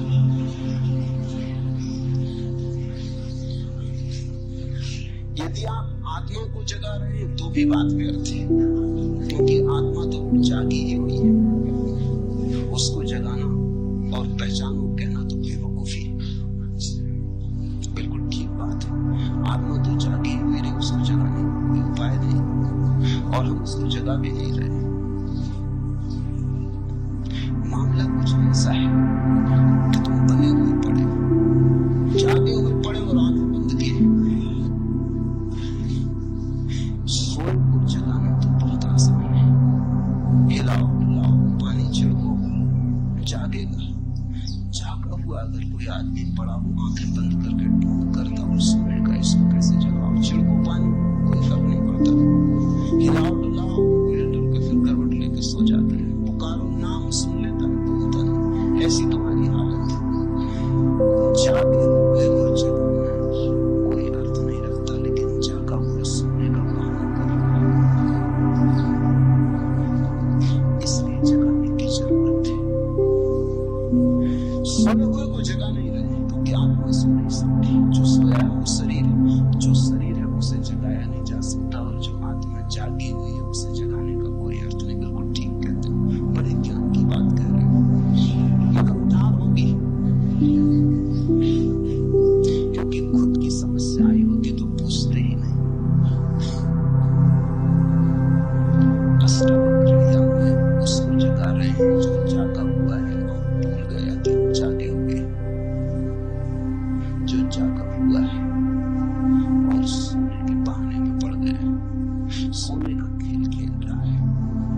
कर रहा हूँ ब्रह्म के बाहर लाने की चेष्टा है। जो भी तुम हो उससे उल्टा मैं कर रहा हूँ। अगर तुम सोचते हो तुम ब्रह्म हो तो ये चेष्टा जगाने की, अगर तुम सोचते हो तुम जागे हुए हो तो ये चेष्टा तुम्हें ब्रह्म में डालने की। लेकिन अगर तुम जागे हुए तो कौन तुम्हें ब्रह्म में डाल देगा? ख्याल रखना, तुम्हारे अतिरिक्त तुम्हें ब्रह्म में कोई भी नहीं डाल सकता।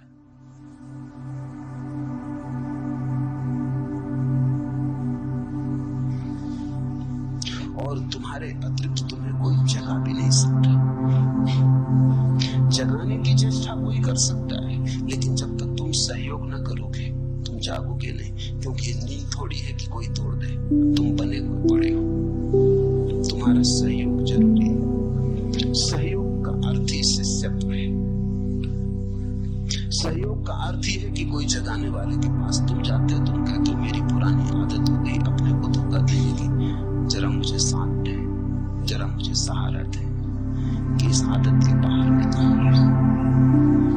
एक युवती मेरे पास आई और उसने कहा कि उसे कुछ मादक द्रव्य लेने की आदत हो गई, बाहर आना चाहती, बड़ी आकांक्षा है बाहर निकल आने की, बड़ी आतुर है कि किस तरह बाहर निकल आए। लेकिन वो जो आदत पड़ गई मादक द्रव्यों की वो इतनी गहरी हो गई है, वो शरीर की कोशिकाओं में पहुंच गई है। अगर न ले मादक द्रव्य तो ऐसी पीड़ा और बेचैनी सारे शरीर में होती है, न तो सो सकती, न उठ सकती, न बैठ सकती, तो लेना ही पड़ता है। और लेती है तो पीड़ा होती मन की क्या चाल हो गया। और वो मेरे पास आई कि मुझे बाहर निकालने आपके हाथ का सहारा चाहिए। बस ऐसी ही अवस्था है। जन्मों जन्मों तक सोने के अभ्यास को तुमने बहुत गहरा कर लिया है, जागे हुए को सोने के भ्रम में डाल दिया है, सम्राट को भिखारी मान लिया। लेकिन इतने जन्मों तक माना है कि आज अपने ही अभ्यास के कारण सिर्फ सुनने में सब कुछ नहीं होता। तुम मेरी बात सुन ले सकते हो, उससे कुछ भी ना होगा जब तक कि तुम उसे बोलो ना, जब तक कि तुम राजी न हो जाओ। तुम्हारे अतिरिक्त तुम्हें कोई जगा ना सकेगा। नहीं तो एक बुद्ध पुरुष काफी था, शोरगुल मचा के सबको जगा देता, ढोल डमास पीट देता और सबको जगा देता।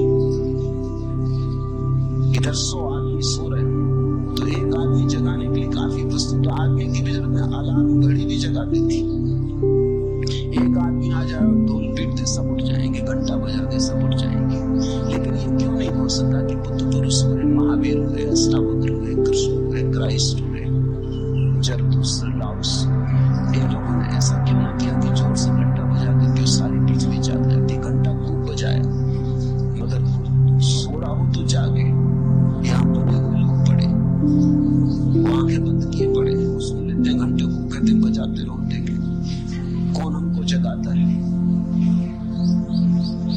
जब तुम जागना चाहोगे तो जागोगे। ब्रह्म में मैं तुम्हें डाल नहीं सकता, ब्रह्म में तो तुम हो। अब और ब्रह्म में तुम्हें क्या डाला जा सकता है? तुम्हें और भी भटकाया जा सकता है। तुम सोचते हो और कुछ भटकने को बचा है। इससे नीचे तुम और गिर सकते हो, गिरने की कोई और जगह है? लोग जितना तुम्हारे भीतर है इससे थोड़ा इंच भर और ज्यादा हो सकता है। क्रोध तुम्हारे भीतर है इससे थोड़ा और ज्यादा हो सकता है। एक रत्ती मासा वासना ने जैसा तुम्हें घेरा है और वासना बढ़ सकती है। तुम आखिरी जगह खड़े हो, जो प्रथम होना चाहिए वो आखिर खड़ा है, जो सम्राट होना चाहिए वो भिखमंगा होकर खड़ा है। इससे पीछे तुम अब जा भी नहीं सकते, इसके पार गिरने का उपाय भी नहीं। तुम्हें ब्रह्म में डालने की कोई सुविधा नहीं है, कोई डालना भी चाहे तो डाल नहीं सकता। हाँ, कोई इतना कर सकता है ज्यादा से ज्यादा तुम्हारे ब्रह्म बदल दे। एक ब्रह्म से तुम उब जाओ तो दूसरा ब्रह्म दे दे। यही साधु सन्यासी करते रहते। संसार का ब्रह्म उखड़ने लगा, पैदा होने लगी, खूब जी ली, अब कुछ सार नहीं देख लिया तो अध्यात्म का ब्रह्म पैदा करते।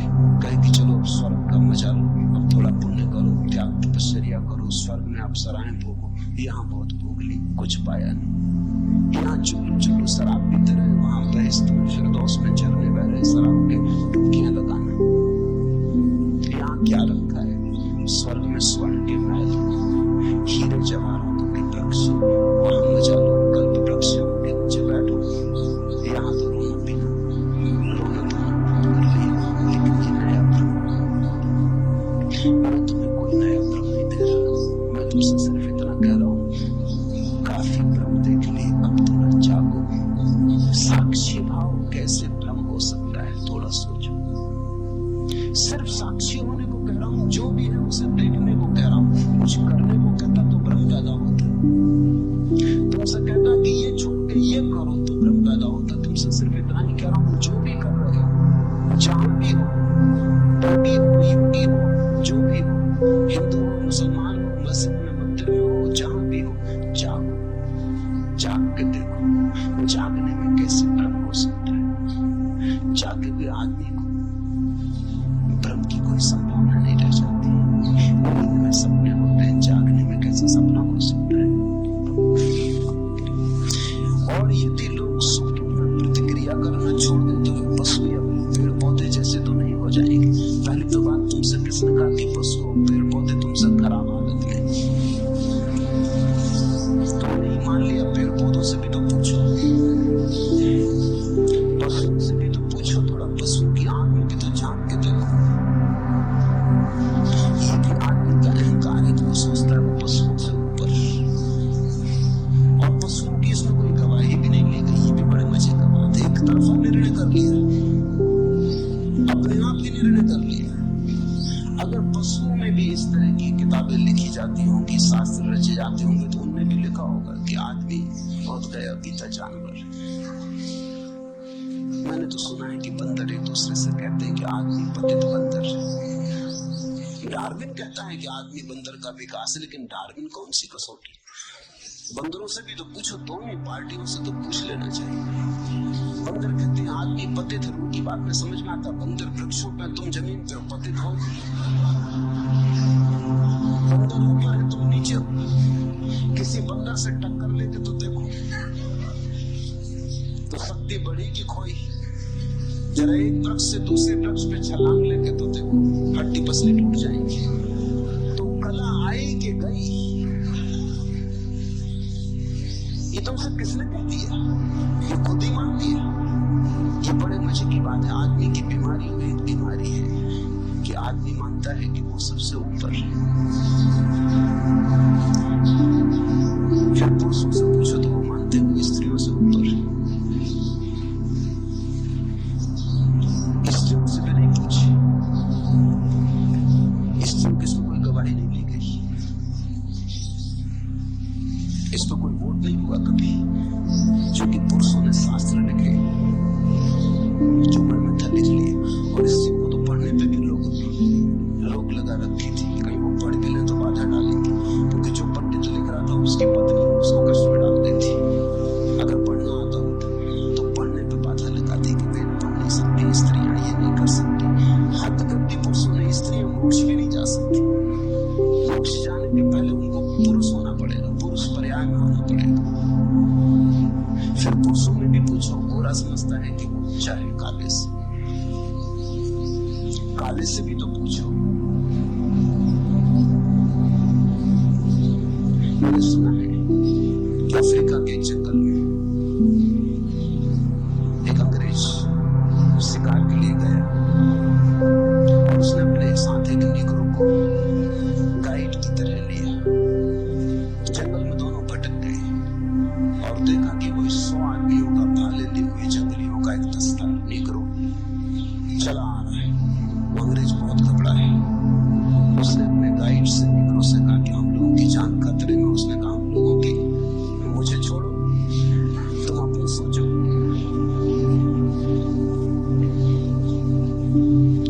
मेरी क्यों खतरे में होगी?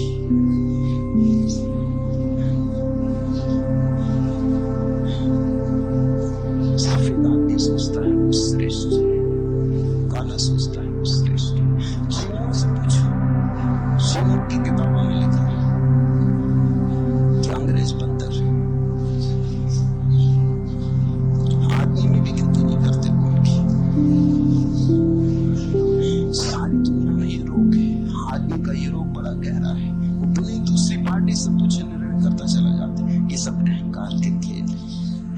अगर तुम थोड़े अहंकार को छोड़ के देखोगे तो तुम पाओगे परमात्मा के ही सब रूप हैं। जानवर भी, पशु पक्षी भी, पौधे भी, मनुष्य भी। परमात्मा ने कहीं चाहा है हरा हो जाना तो हरा है,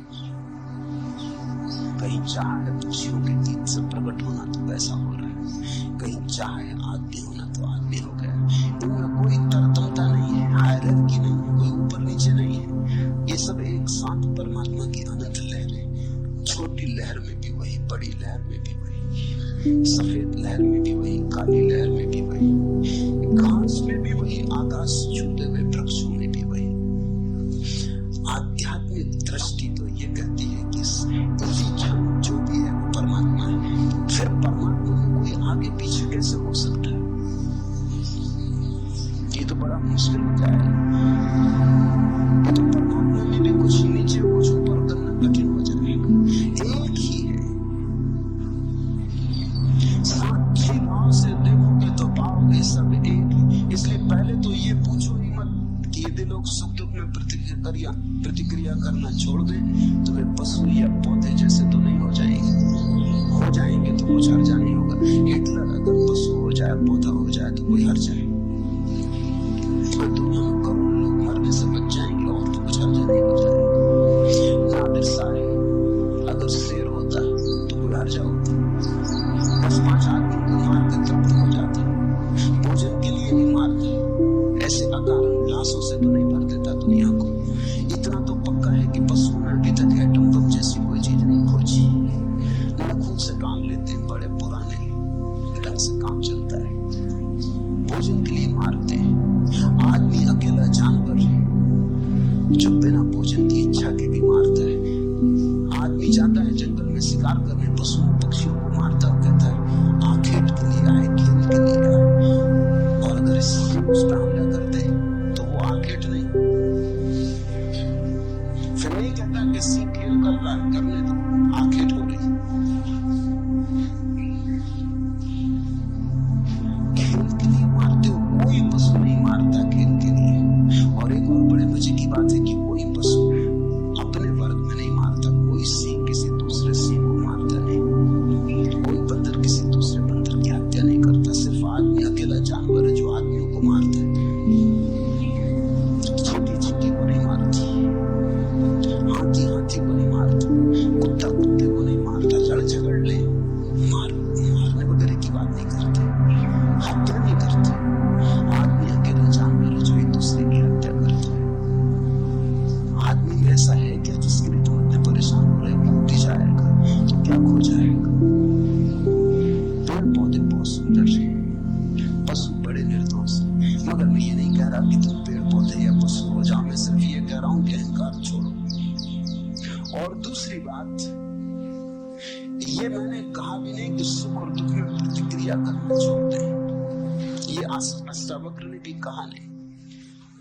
सुख दुख में समता रखने का अर्थ सुख दुख में प्रतिक्रिया करना छोड़ देना नहीं है। सुख दुख में समता रखने का अर्थ केवल इतना ही है कि मैं साक्षी रहूंगा। दुख होगा तो दुख को देखूंगा, सुख होगा तो सुख को देखूंगा। इसका यह अर्थ थोड़ी है कि जब तुम बुद्ध को कांटे चुभाओगे तुमको दुख नहीं होता। बुद्ध को कांटे चुभाओगे तो तुमसे ज्यादा दुख होता है, क्योंकि बुद्ध तुमसे ज्यादा संवेदनशील है। तुम तो पथरीले हो, बुद्ध तो कोमल कमल की तरह है। तुम जब बुद्ध को कांटे चुभाओगे तो बुद्ध को पीड़ा तुमसे ज्यादा होगी, लेकिन पीड़ा हो रही शरीर में बुद्ध ऐसा जान के दूर खड़े रहते। देखते हैं पीड़ा हो रही, जानते हैं पीड़ा हो रही, फिर भी अपना तादात्म्य पीड़ा से नहीं करते। जानते हैं मैं जानने वाला ज्ञाता स्वरूप। प्रतिक्रिया छोड़ने को नहीं कह रहे, ये नहीं कह रहे घर में आग लग जाए तो तुम बैठे रहना तो तुम बुद्ध हो गए। भगना मत बाहर।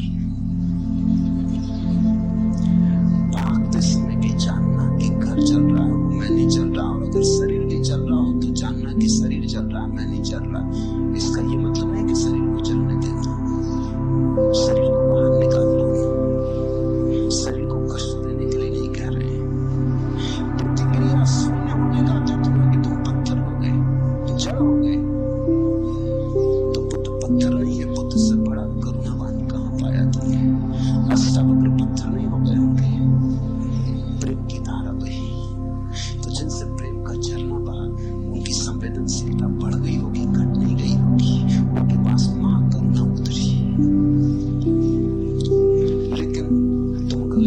व्याख्या कर ले सकते हो। और जो मैंने पूछा है थोड़े शास्त्रीय बुद्धि के मालूम होते, थोड़ा बुद्धि में कचरा जाता है, कुछ पढ़ लिया, सुन लिया, इकट्ठा कर लिया, वो काफी चक्कर मार रहा है, वो सुनने नहीं देता, वो देखने भी नहीं देता, वो चीजों को विकृत करता चला जाता है। राही रुके सब, भीतर का पानी अधहंसा, बाहर जमी बर्फ है, एक तरफ छाती तक दलदल अगम, बाढ़ का दरिया एक तरफ है, मनमानी बह रही हवाएं, जंगल झुके हुए सब, राही रुके हुए सब, बंद द्वार, अध खुली खिड़कियां, झांक रही कुछ आंखें, सूरज के ऊपर संध्या की काली अनगिन तीर सरीखी चुभती हुई सलाखें, अपने चेहरे के पीछे चुप सहमे लुके हुए सब, राही रुके हुए सब, अपने चेहरे के पीछे चुप सहमे लुके हुए सब, राही रुके हुए सब। ये जो चेहरे मुखौटे बुद्धिमानी के, पांडित्य के, शास्त्रीयता के, इनके पीछे कब तक छुपे रहोगे? ये जो विचारों की परतें हैं, इनके पीछे कब तक छुपे रहोगे? इन्हें हटाओ, भीतर शुद्ध चैतन्य को जगाओ, दृष्टा की तरह देखो, विचारक की तरह नहीं। विचारक का तो अर्थ हुआ मन की क्रिया शुरू हो गई। तो अगर अष्टावक्र को समझना हो तो चैतन्य, शुद्ध चैतन्य की तरह ही समझ पाओगे। अगर तुम सोच विचार में पड़े तो अष्टावक्र को तुम नहीं समझ पाओगे, चूक जाओगे। अष्टावक्र कोई दार्शनिक नहीं और अष्टावक्र कोई विचारक नहीं। अष्टावक्र तो एक संदेश वाहक है, चैतन्य के साक्षी के, शुद्ध साक्षी। सिर्फ देखो, दुख देखो, सुखो सुख को देखो। दुख के साथ ये मत कहो कि मैं दुख हो गया, सुख के साथ ये मत कहो कि मैं सुख हो गया। दोनों को आने दो, जाने दो। रात आए तो रात देखो, दिन आए तो दिन देखो। रात को मत कहो कि मैं रात हो गया,